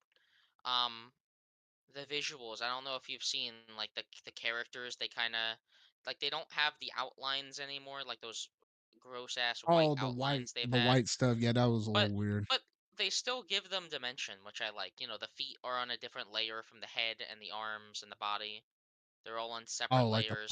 the popping, like it's like as if Yeah, like you had they've little piece paper cutouts yeah. and you stacked it. Yeah, I get They you. we've gotten from the Japanese website, we've gotten a ton of new sprites. We've gotten like new looks. Toadsworth is gonna be in the game. They didn't remove him as people thought they were gonna. Why would they remove that dude? People just thought they were gonna remove him because he hasn't been in a game in so long, I guess. Bro, Like they've, don't touch that man because Mario and yeah, Luigi series, for all we know, it's dead. So when I see I that know. dude, don't touch that man. Yeah, but He's everything been through about a it looks lot. good. It's small stuff, but they've just made all the small changes that I think need to be made to make it just perfect. Like they added back sprites to a lot of characters that didn't have them already. Just like just small things that weren't in the original game that just kind of are nice. The whole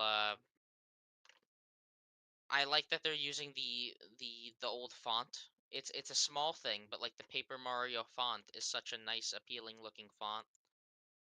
Mm, yeah. Um, yeah, I don't know. I like everything about this game. I could go on for about this game for 2 hours, Art. I could go on forever about this goddamn game. Well, then I'm gonna have to Everything. cut you short then because we No, still got a few more you things. you can cut me short all you want. I'm just gonna say that you should play it, and it's a good game. No, I have it on the docket because we don't know too many things, at least with the Nintendo schedule for this year. Because the other thing we got a release date for was none other than Luigi's Mansion 2. And that sucker is coming out in the month of June. So literally the month later, Luigi's Mansion 2 is coming out on June the 27th. So it's interesting how we got Paper Mario in May, Luigi's Mansion 2 in June. But what does that leave after June? Nothing. We don't know any other game that's coming after. We don't know any other game coming outside of that, with the exception being Metroid Prime 4, which that's still a to be determined right Yeah. there. We don't know anything past June. So I feel like literally Well, Nintendo will kind of get close to that point where they're almost about to run out of announcements, but literally it's on the usually the month of their last game coming out, where then they'll say, all right, here's what we have for maybe the second half of the year. I think we ran into this scenario last time with it was close around Tears of the Kingdom and Pikmin 4. Pikmin 4 was the last thing we knew before they gave us all the stuff later in the second half of that year, though. So I don't know. When we know that this next console kind of coming up, it's like you wouldn't be releasing Paper Mario Thousand Year Door if you gave it a vague 2024 thing and release it in May, 1 month before Luigi's Mansion 2, if you didn't have some more stuff planned for the second half of the year, because you could easily slid Thousand Year Door into like fall of next or well, fall of this also, year. yeah, Luigi's Mansion and Paper Mario aren't necessarily competing with each other. They're completely different Yeah. games. And honestly, I was just Luigi's talking about Mansion spreading 2 it out. Yeah. Luigi's Mansion 2 is gonna do good, obviously. Like, I don't know if you remember how, like, Luigi's Mansion 3 sold extremely well for some reason. It was So I like over guarantee, 11 or 12 million copies yeah, sold or something like that. it was kind of insane, honestly. But besides that, I definitely think this one will also do good, and I'm hoping that the Scare Scraper mode has online, which they might have already confirmed. Who knows? But They said something about it. And hopefully it's online. yeah, no, but like, I'm glad that they're keeping the momentum going. I personally think, you know, call me out here if I'm either wrong or, wrong. I think we're gonna get a direct in April. I think we're gonna get a You're direct in wrong. April. You're wrong. No? Okay, well, I all right, gotta say it for the sake of myself because if we were to get a direct, it probably wouldn't even be dubbed a direct. I feel like it would be called something else. I feel like it would be like everything with their whole future success and all of that. Like that's what I'm banking on right now. If something well, were to yeah, happen like that in April, though, but for the sake yeah. of myself and playing this this little game with you, I'm gonna say it's wrong. I'd rather be Yeah. surprised.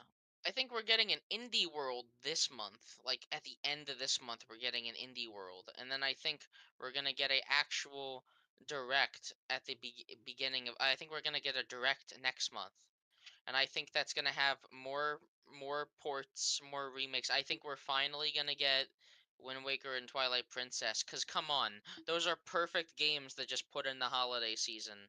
Stupid ass Zelda games that people will get for gifts.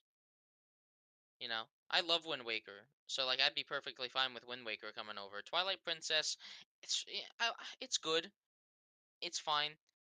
Basically, what I'm trying to say is, I think that Nintendo knows that they have to keep the momentum going and give people what they want Yeah. until Switch 2 eventually comes. Because with this, remember when the Switch came out, people were fucking starving. People just did not want the Wii U anymore. People wanted to be off of the Wii U train as fast as they Well, then could. again, they were waiting once every blue moon and stuff to drop titles on it. Like I remember the last few games I got for Wii U at the time. I think Poking Tournament might have been the very last Wii U game I had before then. My most go tos were at the time before that game came out was obviously Smash Bros. And Mario Kart. And I feel like I was playing predominantly most of the time on that. Maybe a little. Obviously, Donkey Kong Tropical Freeze was a phenomenal game up in there. Come on, Nintendo. Why has this been over a decade? Steven, you're talking about getting the people what they want. You need to give the people what they want, not know it's a stinking Mario versus Donkey Kong game. You need to give us another new Donkey Kong game. I can go on a rant about this, like how you can go rant on about Paper Mario Thousand Year Door for thinking 2 hours. I can go up on here and give y'all the full page, 10 page essay over here talking about why the heck has it been over a decade since you gave Donkey Kong even the bare bone minimum over here. Like the last thing y'all managed to put this dude up in here was a movie though. But I digress. Take the mic Well, from he me, Steven, okay. because I'll keep on going. Mario versus Donkey Kong is half his game. Half ain't enough. We want the full course, man. I think it will come. I think it's in development. I don't know who's making it. I think it is in development though. Because like Nintendo doesn't like to wait too long for, games like that. I think they just need ideas. Retro Studios is obviously doing Prime 4. So Yeah. they're kind of full at the moment. Like But then again, obviously we if don't know what the heck they were working on yeah, before they took MP4, so I don't yeah. Well, know. no, apparently they were working on a new IP that fell through. Yeah. Remember there was all those rumors about like there was like a little robot guy that was The like in a robot guy picture. that was literally in the picture of Reggie's retirement thing. Yes. Yeah. Yes. Like that was the big rumor. But yeah, I think personally in whatever April direct we get, we'll actually get a look at Metroid Prime 4, and they'll end the entire showcase with name dropping whatever the Switch 2 is and saying a full reveal will be in June, just to give us a little bit of time to look forward to that. Yeah. I think I don't think they're just gonna do the reveal. I think they're gonna try to hype it up a bit. And, if all these rumors are correct about like Nintendo actually delaying the system months just to get good games lined up for the launch, that gives me hope that Nintendo is trying to learn from the mistakes of the Wii U. Because, That gives the me Wii hope that I can actually go through and burn through some of this backlog. Like I'm trying to get through Yeah. a lot of Well, games this year. like we had the Wii and then the Wii U. That's the Wii U is like just coasting off of the success of the Wii, thinking it could succeed the same way, and it didn't.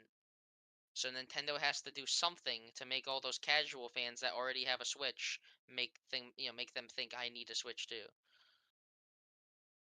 Yeah. So I At think least that's at least for me, I'm buying it anyway. I I'm mean, buying it no I'm matter gonna what. pick it up because of the fact that it's not on the 3DS and you don't have to worry about dual screens and all that stuff. It's just nice up there flat HD, so I can play my GameCube copy. I can play the Switch version of two, and then obviously the Switch version of three. So I can just play it all in one Yeah. or easy Now, to play spot, should I say? It's I know it's being picky, but like why the hell did they not also bring over 1? Like even if they did a collection of The 1 and one 2, is like the coming. Oh, 3DS no, hey, hey, versions. hey, hey! No, this is how it's happening. We have Luigi's Mansion 3. And then now we're having the remake of 2, right? Next is Yeah. gonna be Luigi's Mansion 4 on a new system. And what do you do between 4 and 5? Then you go back and remake the first one. So they're Luigi's staggering it. Mansion 5. You're Yeah. planning out 5 before 4 even comes out. You are going way into the future. But I don't know. Like Luigi's Mansion 3 looked great, so that series is usually always their tech demo of how good they are at making games look nice on bad hardware to be Yeah, blunt. No, but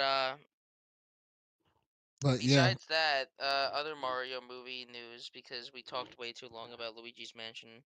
yeah. Uh That was your fault, man. I was trying to get us to ebb over here a couple of times, and you kept going it's on with the Luigi's Mansion stuff. I got the the thing on the Mario screen Day right stuff now for the is Super so Mario interesting. movie. I know Mario Day is just such a interest. We got a lot more stuff than I thought we would get for Mario Day, honestly. Yeah.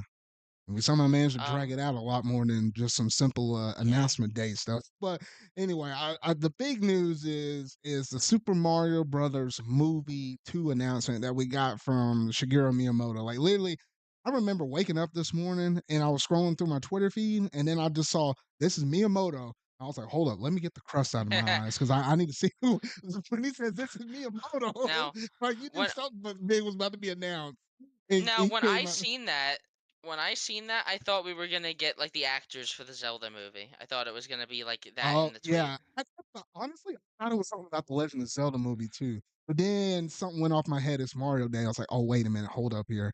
But yeah, he did manage to come out and say yes, we're in development for the Mario Brothers 2 movie. It is coming out in April of 2026. So we only got to wait 2 years for this, which isn't pretty bad necessarily. You just got to think about it as like PlayStation announcing one of their first party IPs coming out, like a Spider-Man 2. Like that took 2 years from announcement to us getting and playing our hands. So you gotta think the same thing with this movie though. So it's not gonna be too far off. I mean, like what we get the Sonic movie that's gonna happen later on this year in like December 2025 will be off here, but then 2026 then we get the Mario movie. So not too bad.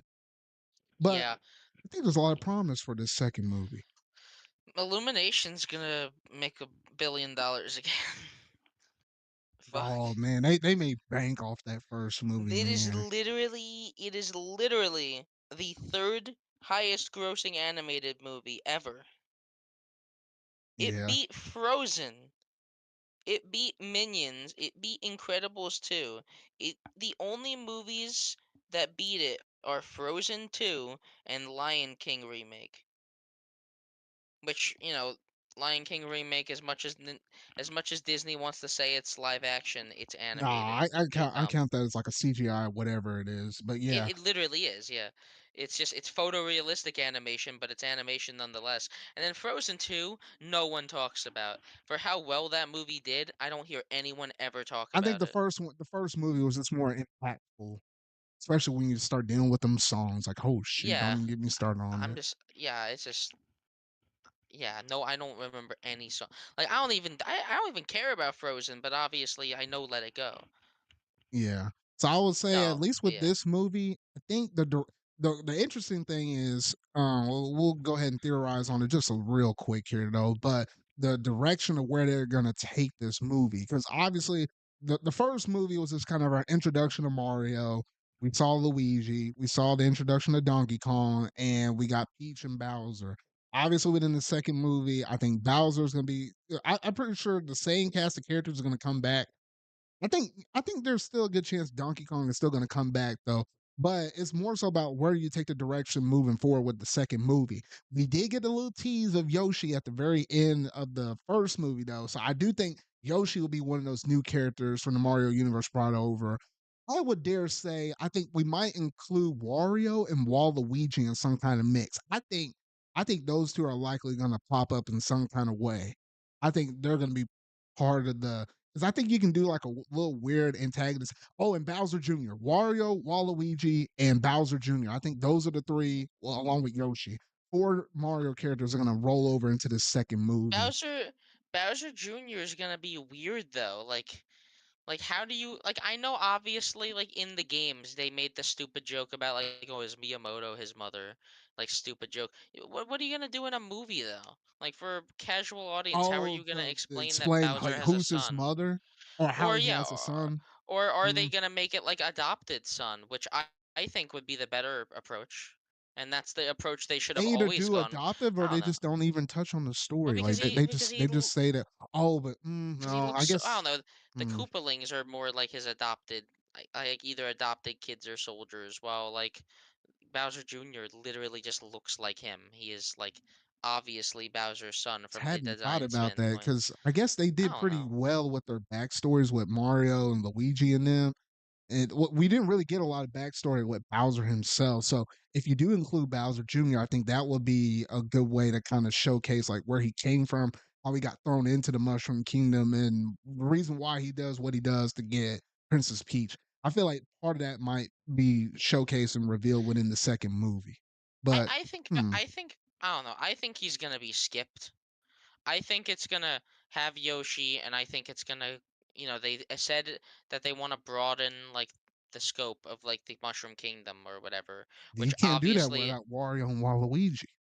Listen, as much as I hope that even just Wario is in the movie, I don't think so.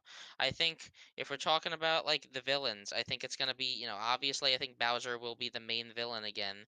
But if he's helped out by like some other force, I could see it being Wario and then like introducing like a rivalry or like some kind of a vendetta he has against Mario from the past. And then I obviously do think it will have some cosmic elements. Um, I think that would be interesting because they Let's say, obviously say there's a hmm, mystery about like where Peach is from because she's obviously not from the Mushroom Kingdom. maybe she's from the maybe she's from New York Well, no, and they just they kind doesn't of know it. I don't know. They kind of really try to make it like obvious that she's like somewhere from somewhere in space. Mm. Well, Like and she like okay, and looks I up. like how you brought up space because when you think space, the first thing people think is Mario Galaxy and Rosalina, which I don't think Rosalina will show up in this movie because they're saying broaden the Mario franchise. I think it's mean broaden while we're still on the home turf of the Mushroom Kingdom because there's a lot of stuff Okay, you hadn't even touched in, or you can start dabbling with the side series and all that stuff. I think if you were to go up in space, that would be like third movie or something like that. Like how literally in the Sonic movie, in the third movie, we're gonna have some oh yeah. space interaction stuff Well, in like that. they always do say that like when your franchise goes to space, then you've really run out of ideas. They always Yeah, say so that. there's more stuff to do on the home turf Yeah, before we can I go that think far. I'm gonna make my prediction right now. I'm gonna make my prediction that the movie's gonna end with Rose. I think it's Rosalina will be in the movie as like a side character Oh, teasing the but next movie, okay, and I like the think she's Yoshi gonna be, effect. Okay. and I think she's gonna be revealed to be like Peach's mother or like related to Okay, Peach. hold. From a No, no, no, casual, no. from a Heck no. casual Hey, audience I'm gonna from a stop you right there, casual Steven. audience I'm gonna stop it, perspective, they just Steven. look too similar to where Steven. they could retcon that. What? Steven, do you hear the words that are coming out of your mouth? Yes, I know. I'm I making like do a Matt not Pat want to ass hear. theory. I don't I do care. not want to hear those words be spoken in any kind of theory discussion thing. Period. I don't want to see. We've seen how crazy the Nintendo fan base is. Like we've seen that whole stuff with Bowsette, and Bowsette was wrong. If someone were to go out there and say Rosalina is Peach's mama, I'm going to see some weird stuff on Twitter. Some weird stuff I never going to want to see up on there ever again. Though. Well, yeah, Like, but if we're oh, yeah, but this is people going to be people so already weird. people already do that. Come on, people already They do that. already do that though, but I not to a it would wide scale like that. I feel like it would make sense because I feel like they're gonna set up. I feel like they're already kind of setting up some arc with Peach where she's gonna like learn where she came from, while Mario is like obviously Mario's I don't know gonna support her or like save whoever is in need. Like let's just say the third movie's about like Bowser like stealing all the stars or like conquering some area in space, and Mario wants to go to like stop Bowser, but Peach wants to go to like find out the truth about where she came from. It's a generic movie plot, but come on, the Mario movie was pretty generic, all things considered anyway. Yeah, I think the plot line could be, a little more heavily focused on and in terms of Yeah. like what they can actually do and stuff. I Just just kind hope of it's dig a as little deeper on that. I just hope it's as nice looking and as fun as the Mario movie was, because that movie was a really fun movie. I liked it a lot personally. I definitely could watch that movie again. Just have fun, not think too much about what doesn't make sense, because there's a lot in the movie that I think could be better. But it was their first attempt, and it went so much better than their last attempt at a movie went. Yeah. So at So that's least all that matters. Yeah, so at least now we know Nintendo's working with two different things, or with Miyamoto having a direct hand in play. So now we got the Super Mario Brothers movie 2. It's coming out in 2026. And then at some point Yeah. later, I imagine, dude, maybe 2027, 2028, or something like that. Then we'll have the No. Legend of Zelda movie or something like that. When I say 2028, that's 4 years from now, Steven. They But haven't even they haven't even announced the cast yet, and that's live action. That probably is gonna. Well, I don't know. I feel like it would probably take I longer because I even mean, though that's well, gonna be then live, again, but then again, in terms of shooting the movie, like once you have the script done, even with Marvel movies, it doesn't take like more than a year or something to shoot a well, movie. it really depends on if there's gonna be like CGI for some of the other. Well, Uh, okay. listen, listen. In a perfect world, I know it's being made by Sony, but in a perfect world, it'd be awesome to see like Gorons and everything done with practical effects.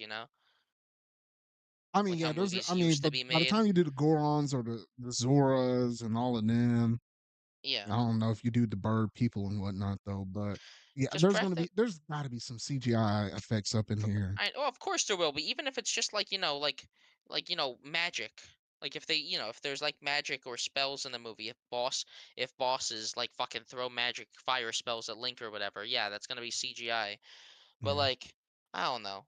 Like, look at movies like you're gonna hate me. Look at movies like Five Nights at Freddy's, which like have like these actual real suits that they made, and it looks 10 times better for it. Like I hate when movies just resort to CGI for stuff that could have easily been done real mm, nowadays. yeah, It's a small thing, but when I'm watching the movie, I appreciate it so much more when I know they actually had it on set. yeah. Either way, though, that Zelda movie, I'm not nearly as excited for that as the sequel to the Mario movie. I'm It excited for honestly, whatever for this me, is. it would depend on that cast. Because if we get someone like The Rock doing the Ganondorf, I'm sold. I'm sold, just like how Jack Black has done Bowser within the Mario Brothers movie. I would be sold that that dude is the villain of the thing, which we're assuming it's going to be Uh, Ganondorf. We're now assuming, but it could be anything. But I imagine for that let's first movie, you want to do something like that. let's speculate about the one thing we do know for sure, Zard. Who do we think is gonna voice Yoshi? Oh, I have no. It's gonna be some woman. I don't know, because by the time you go like do the or something like that. Like I just imagine some girl's gonna do it. So I really, as long as it I think. sounds like Yoshi, I'm Well, okay. I feel like they'd give him like a child's voice, something comparable to the old Mario World cartoon, if you remember that. Yeah, I remember that. Yeah. Yeah. I don't know. I'm trying to. I seen. Okay, so I'm looking at an article about it. Someone said Ryan Reynolds, and holy shit, I No, want it now. no, Yes, no. that would be Why the heck? awesome. Why would the heck? No, Yoshi got to be like one of those characters, kind of Yeah, tame, like a Pete or something yeah. like that. I I don't seen know.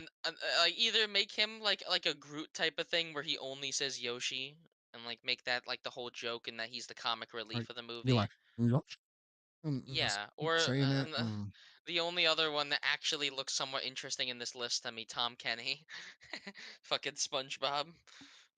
Man. Yeah. His voice is recognizable from a mile away, so like I'd No, love that. no, But you like want no. Sometimes Nintendo stays away from those people that are like super you extremely say that, established but like Chris that. Pratt is No, Mario. no, no, no, no. What? No, I mean in the sense of like when you can hear the voice and thing, because like you can hear Chris Pratt talk, but you won't just instantly say, "Oh, that's that bad." Like some people might have to think about it a little bit, but if you hear that dude speaking in SpongeBob, you instantly know what that is, more so than the Counterpoint: other one. Jack Black is Bowser.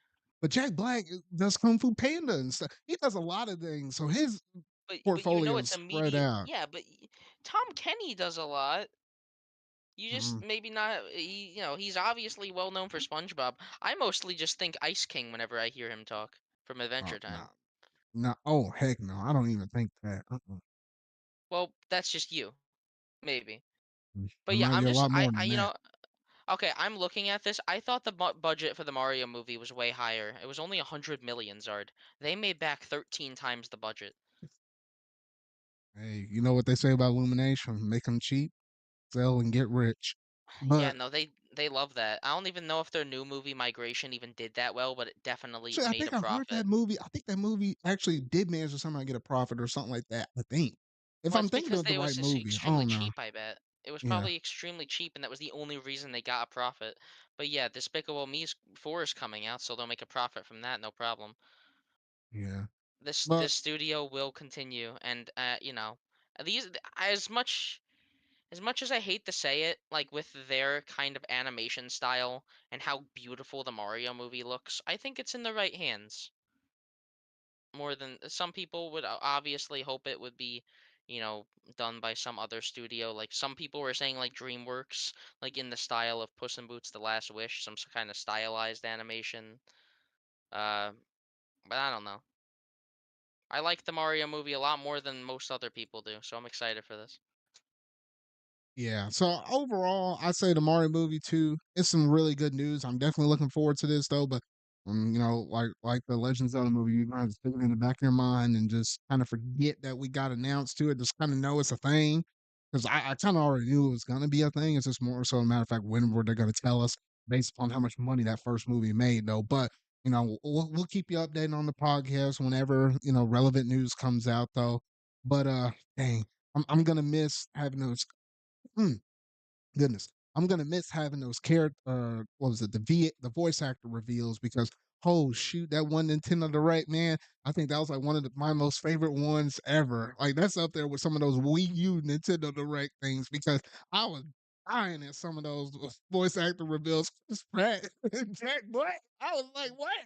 I was like, what kind of straight fan fiction this mess is though? Wari, But oh Mia goodness. Miyamoto walks on the stage Well, and if they says, give us voices for Wario, Waluigi, maybe "Come on, Yoshi or Bowser Jr., then maybe I can get some good laughs again. Zard, We'll see. Zard, Danny DeVito is Wario.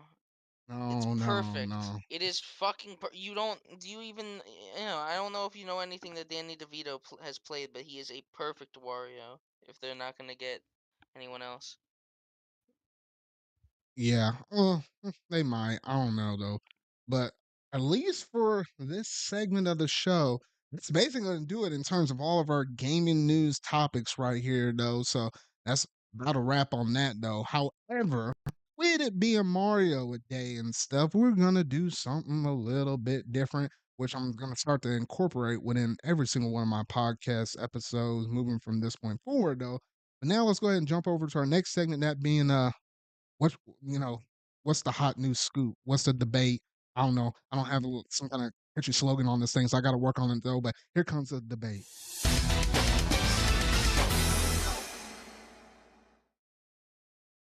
All righty, Steven. So I managed to at you on Discord and stuff. So we're gonna be talking about two games. I'm gonna talk about one. You're gonna talk about another one though. But with the theme being Mario Day and stuff, it's gonna be about a Mario game. So what we're going to essentially do is we're going to debate. I'm going to let you go first. I'm going to treat it like a sports game. You're the away team, and you're coming on my home court. We'll switch up the that's fine. advantage every time with the podcast, Now, though. But essentially, you're going to talk about one Mario game, and give your whole thoughts on it. I'll have some counter rebuttals on it, and you can respond back, and then we'll flip it, and then I'll talk about mine though. So, and then when the whole debate is said and done, I'll drop links to this, whether it be in the show notes if you happen to be listening to this on the audio version, or I'll drop a link in the chat slash in the comment section of this podcast episode. Now we'll link you to a poll that's on my community page, and then we'll talk about the who won the debate within the next episode. So that's all the groundwork and rules. Any questions, Steven? no. Well, actually, okay. I lied. One question. Uh, Is this I'm assuming this is only like main series games, right? We're not talking about it could be spin-offs. 2D, it could be 3D. Yeah, Well, mostly yeah, 2D or 3D. we're Mostly not 2D or talking about 3D. yeah, I'd consider those main series. Anything Yeah, from Mario 1 to Mario Wonder. yeah, Yeah. Um okay. So you were talking about like, which we think is the best Mario game, right? yeah. What's the best Mario game of all Okay. time? So you said you want me to go first, right? Yeah, and you go first. Because I have a very definitive pick for 3D. But for 2D, it's a really hard choice. I don't even know if it's better than my pick for 3D. Well, Um, you better choose something though, but you already know I what know. mine is, so you can't choose that. Yes, I wasn't gonna choose it anyway. Oh, okay, good. Okay. All right, this will be interesting. All right, go ahead. Okay, I'm going to go with Mario Galaxy. I was thinking, Okay. my just so you know, my second choice would have been Mario World, just straight up Mario World for its impact on the gaming Oh, I would industry. have some. I was And had what's some wrong with hot stuff. Mario I World? would have had some hot. Oh, you said. Oh, never mind. Never mind. Never mind. Take it back. Wait, Take wait, it back. what? When you were What saying did you think Mario I said? World, You I was 3D? You thought I thinking said 3D 3D? World. I was You thinking 3D motherfucker! World. I was I about would to never. slam you. I was about to I would slam you never hard. call that. I would never call that the best Mario game of all time, Okay, ever. making sure we're on the same page. Okay. Good. It's a All right, great go ahead. game. Like, it's a 9 out of 10, but it's like, there's how many Mario games that are 9 out of 10s? Okay. So yeah, in my opinion, everything about Galaxy is crafted perfectly. It has one of my favorite opening missions of a game, teaching you all of the new mechanics perfectly. The intro, the prologue before that, Peach's castle getting raided by Bowser, seeing everything on fire and like getting launched into space, I think is a perfect intro. Rosalina starts off as like a mysterious character, but like I like how the side story, like her story's built up throughout the game very, very well if you go and find it yourself. But you don't even have to find it. Like, she's just someone that's helping Mario for the sake of the Lumas. But then if you look into her story, it's actually quite sad and, makes a bit more sense to why the Lumas are so important to her. Gameplay wise, some people may call it slower than most other Mario games, but I think that's for a good reason because the game is a lot more focused in its level design. It is a lot more focused on, the planet structure. You know, you need the more kind of stiff controls so you're not like running around these planets on, loose gravity with a weird camera without, falling into pits and stuff. I think the controls for the game are perfect. There was never a moment where I was like felt like I was out of control of Mario. Like, oh, I want him to go this way, but he's going that way because of the gravity. The gravity mechanics themselves are way ahead of their time for 2007. Like, I have not seen any other game really go to the extent with the gravity mechanics that Mario Galaxy did. I think so many other people just knew, well, we can't do that. Mario Galaxy already did it. I hardly see any games actually work around jumping on like multiple planets like through the galaxy like that. Um it takes everything I love about games like, it takes the stuff I love about 2D Mario games, which is the amazing learning curve they develop, starting off with a pretty simple idea at the beginning of a level and then evolving that throughout for a nice final challenge at the end. They do that a lot in Mario Galaxy, especially in those like one-off galaxies. Those galaxies that just have like only one star. Yeah. Yeah, like, the one they do that a lot where it's just like a nice little like actually but it gives you a bit of a challenge on the side. And then they have like every single world. I'm calling each of those like little hubs you go into the domes. I'm calling those worlds because it's easy. Each world has like three big galaxies and then the two small side ones. Oh no, they each one has two big galaxies, and those galaxies are always amazing. Like I love the theming on all of them. Even something like Good Egg Galaxy stands out compared to your traditional grass Mario level. Freeze Flame, or is it? Oh no, the Freeze Flame's from the second game. Whatever the cold place is, the ice level in Mario Galaxy. And that's not even mentioning the music. The music in this game is, oh my god, it's amazing. Mario Galaxy is like the best Mario soundtrack ever. They went way too hard with it. It's got yeah, very recognizable songs. It's got like these amazing orchestral pieces, like very cinematic feeling in these levels. It really does feel like the biggest adventure Mario's ever gone on, which might still be because he hasn't really gone to space again in a big way like that. Um, Everything about like the Bowser fights are also really good. It feels like a proper showdown. I love I love the whole thing about how he just wants to conquer the universe now. Um, just bringing Peach's castle into like the sky. He's done this before, but like, just the way he does it in this game is great. Um, Bowser Jr. I'm pretty sure this was his first like big role after Sunshine. He's like every other boss in this game, and I like his theme a lot in this game. But that's about it. He's just here to fuck with you. Um, there's so much other stuff I love about Mario Galaxy. But I'll just cut Pause. it short. There I'll we just go. cut it short, saying that it is perfect in every way to me. I can't think of anything in that game that I would really. I can't really think of anything that I would change because there's so. I've 100%ed that game twice within the last year, and like I didn't like. I've just gone back to it, and every time I sit down with the game, I don't want to put it back down. I have to beat that game in one complete sitting every time I play it. I just can never get myself to stop playing the game. It's so good. Got Toy Time Galaxy with all the giant toys and like the Mecha Bowser.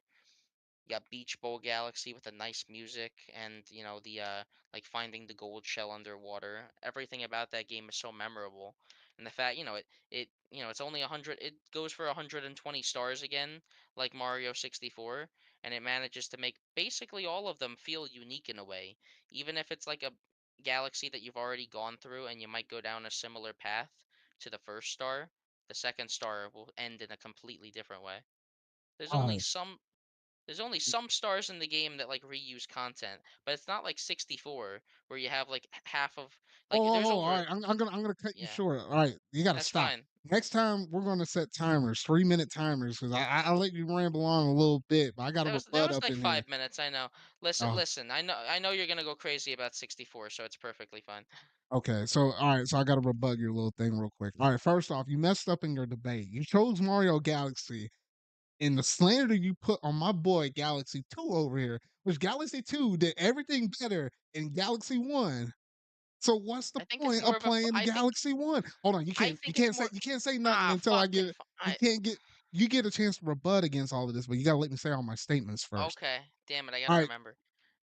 yeah, so you gotta take notes over here. This is how debate class goes, kiddies. Shit. But anyway though, so I was saying, yeah, so Galaxy 2 is infinitely better than Galaxy 1. So there's no point and no reason of playing the original one. Unless you want to talk to Rosalina, she's all fine and stuff though. The storybook stuff is kind of cool though.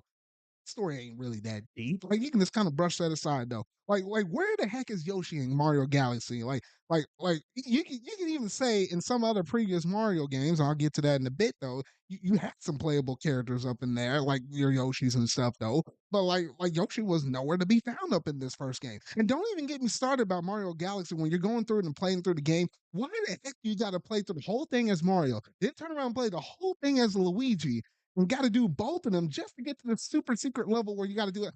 This is nonsense right there. You don't have to run through that mess 2 times to try to get every little bit of 100% completion out there. See, you say you're 100% of this game, though, but I feel like only 50% of it is really necessary, though. And then even when you're looking at some of the power ups and stuff, the power ups and stuff is cool and though, but it ain't got nothing to compare with Mario Galaxy 2 when you got when you got some of these like iconic powers. Like you even gave some powers up to Yoshi run up stinking walls up there with Yoshi. Can you do that in Mario Galaxy 1? Absolutely freaking not, man. And now you say stuff, you got Bowser and Bowser Jr. Like that's okay and stuff like that, though. You're planet hopping and stuff, though. But in comparison to comparing this game to a lot of other Mario games out there, though, this game is a linear style game. It ain't no sandbox style thing. Like you can't go to a point A, B, X, Y, Z whenever you want. The game forces you to go down a distinct path, kind of limiting like the creativity that you could possibly do within these levels, though, in comparison to like a sandbox style game. That's an example that I'm not actually going to debate right now, such as like a Mario Odyssey or something like that. You can go from like A, B, X, Y, and do all your stars in one centralized hub area where it's like dynamic environments and stuff around the whole entire map. So, between all of that stuff, I think I rest my case, Steven. You got anything to respond to what my rebuttal was right there? Because I think I Yes, laid it so I down. You have chose the wrong game, man. You said yeah, Mario so Galaxy 2? I have been Maybe. taking notes. So, first thing, Yoshi. Yes, first of all, Yoshi is in Mario Galaxy 1. He is in Space Junk Galaxy as a secret. He is in the game. Yes, it's an Easter egg, but he is in the game. So, point 1 rebutted. Point 2, having to play through the entire game as Luigi doesn't matter.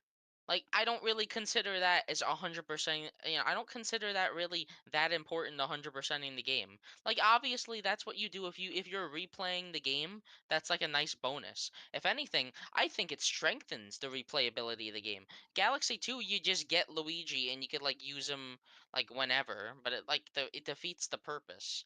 I think having like basically a new game plus almost where you go through as Luigi with the different controls is cool because in Galaxy, yes, it's a linear game, but in some galaxies, they give you just enough free room to work with where you can actually do some skips with Luigi.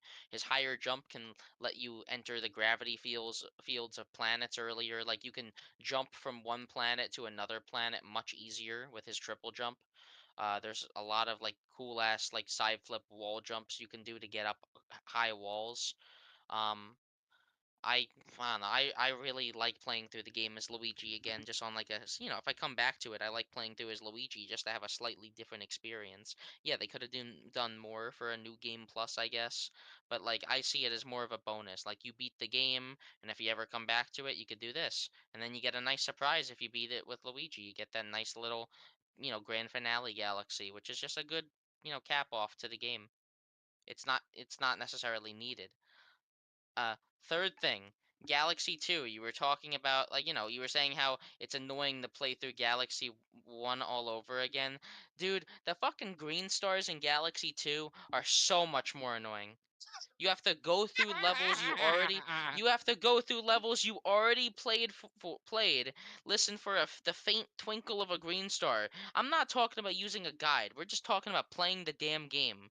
Like, yeah, the green stars can be a bitch to find. And I think, listen, the green stars, they're Skill different issue. from playing as Luigi. The game literally tells you after you beat it to start going for the green stars.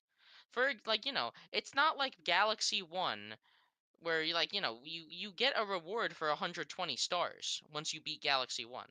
Like, it's satisfying to beat Galaxy 1. Getting all 120 stars is fun in that game. Getting all of the green stars, yes, yeah, Grandmaster Galaxy's really good and really hard. It's a very nice final challenge, Galaxy 2.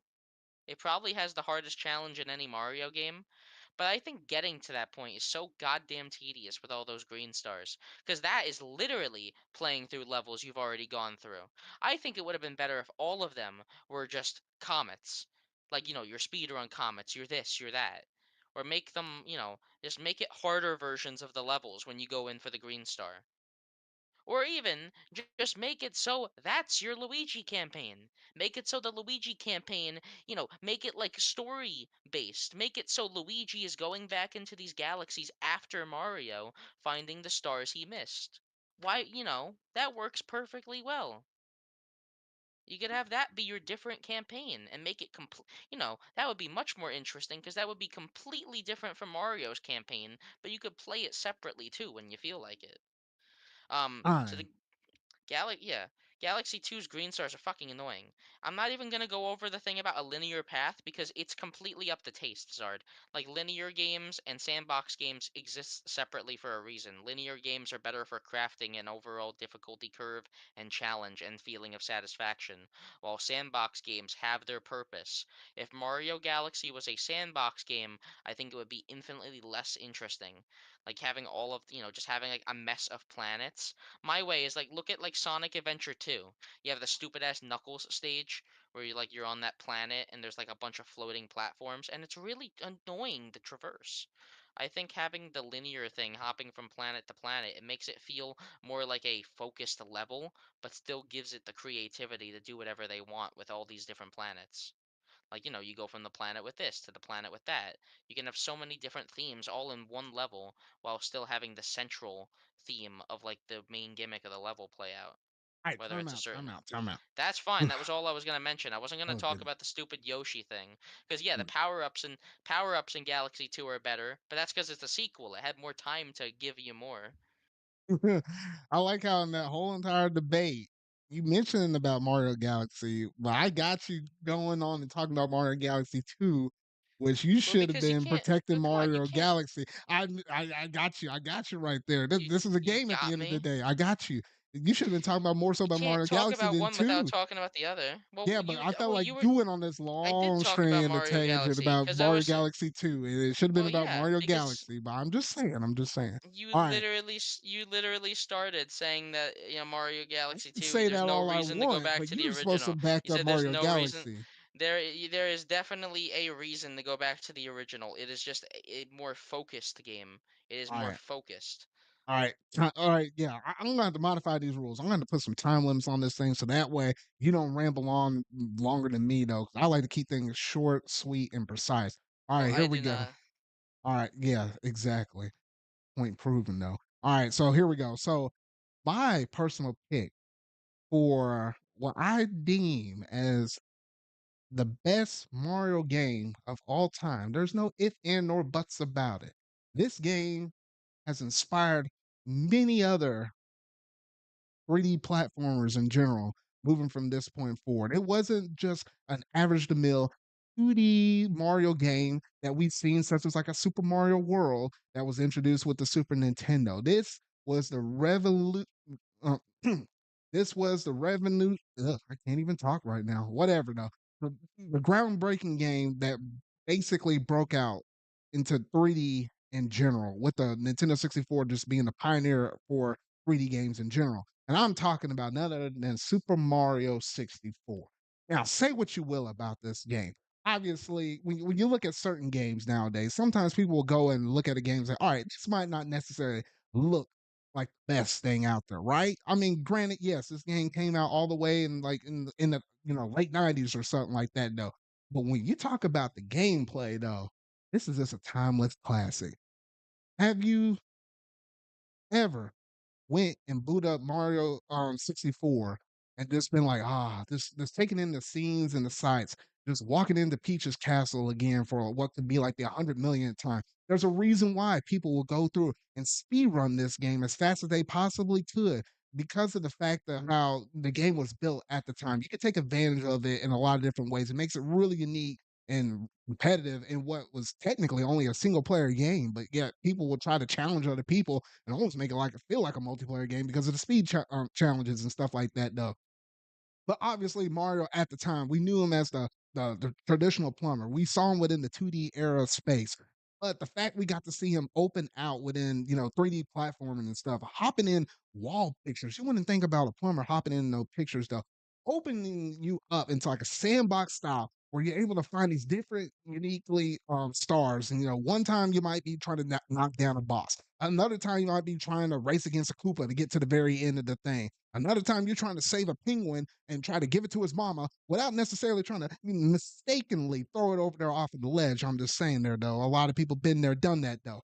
Obviously, you had the big baddie himself, King Bowser, aka the one that always likes to steal Peach, though. You did have to manage to have to beat him in three different instances, though, and this kind of led to the introduction of how you have bosses and how they kind of change over time between your different interactions and stuff. You're just picking them by the tail, swinging around, throwing them on the bombs, though. But everything you're able to do within this game, between the sense of exploration, timeless classics, you literally can pull up some Super Mario 64 music out there, and you're like, there's you wouldn't know. I know you, Steven. I could play that music right now from the ending credits theme. And I know I'll catch a tear coming out of the side of your eye. Like, don't be looking at me sideways, man. You know Well, this is exactly what I'm. well, this You is a can't. hard. You can't talk. You can't talk Fuck. right now. You can't talk.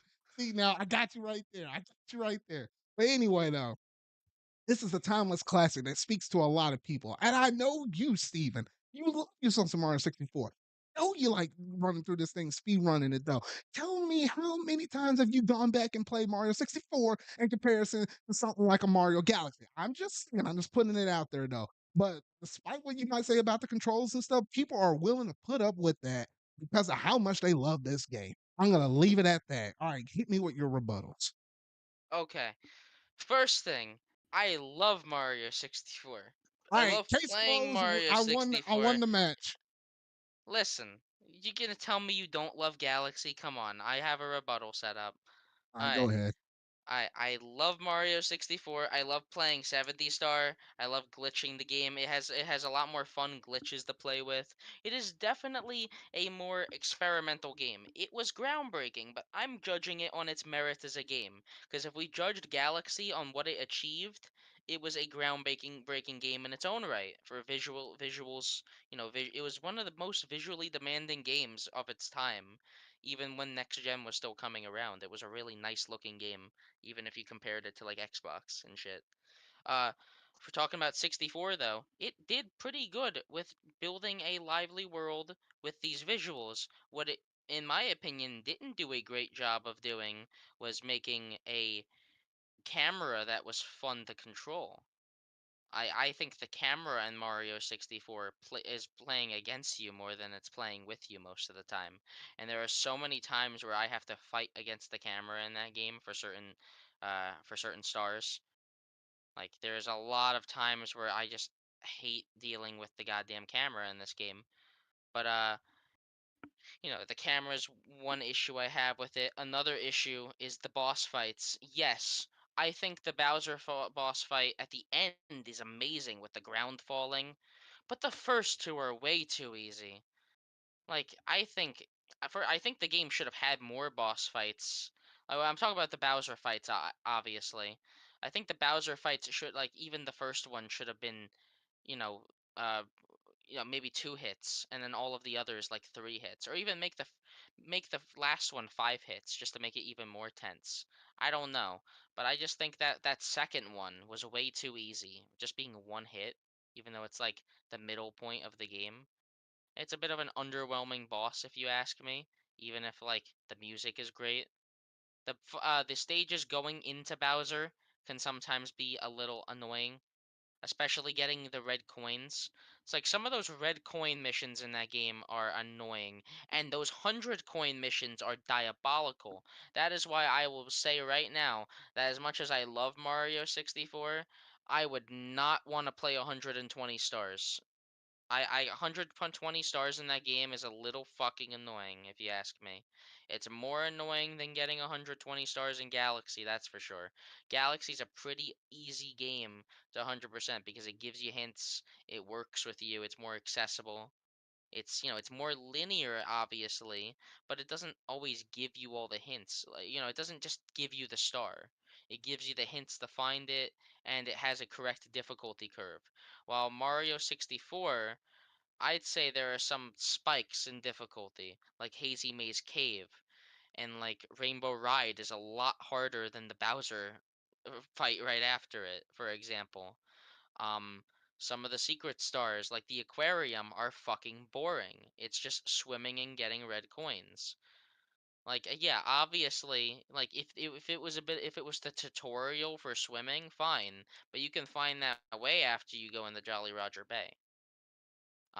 There are some stages in this game I just don't like.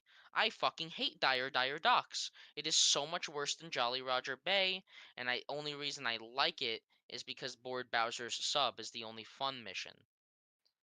Um, uh, I can't complain about controls. Controls in that game for the most part are fine, but if I had to complain about something, I think that Mario's wall kick is kind of annoying. He doesn't have the slide yet, so yeah, it's kind of like a perfect input you have to do almost, or else he just bounces off. Wish it was a little bit more forgiving with that. There are definitely some times where I thought, the game could have been a little bit more inventive per se with its ideas. Like, you have just simple things like Bob on Battlefield. It's simple. It's a nice it's a nice idea, but like, the game doesn't really have like power-ups or anything. It doesn't really mess with Mario's move set at all. It just like, you just have to work around the world. The world stays pretty static for the most part. There are some standouts like Shifting Sandland where you have to like break the pyramid's top to get into the boss, but that's only like once in a while. I wish there were, I don't think the game does a great job at making you feel like you're actually doing anything by collecting the stars besides just opening the doors. I know it says that like I swear there's like a line in the game that says like the toads are like trapped in the paintings or whatever. Like I feel like the castle should have gotten like more lively.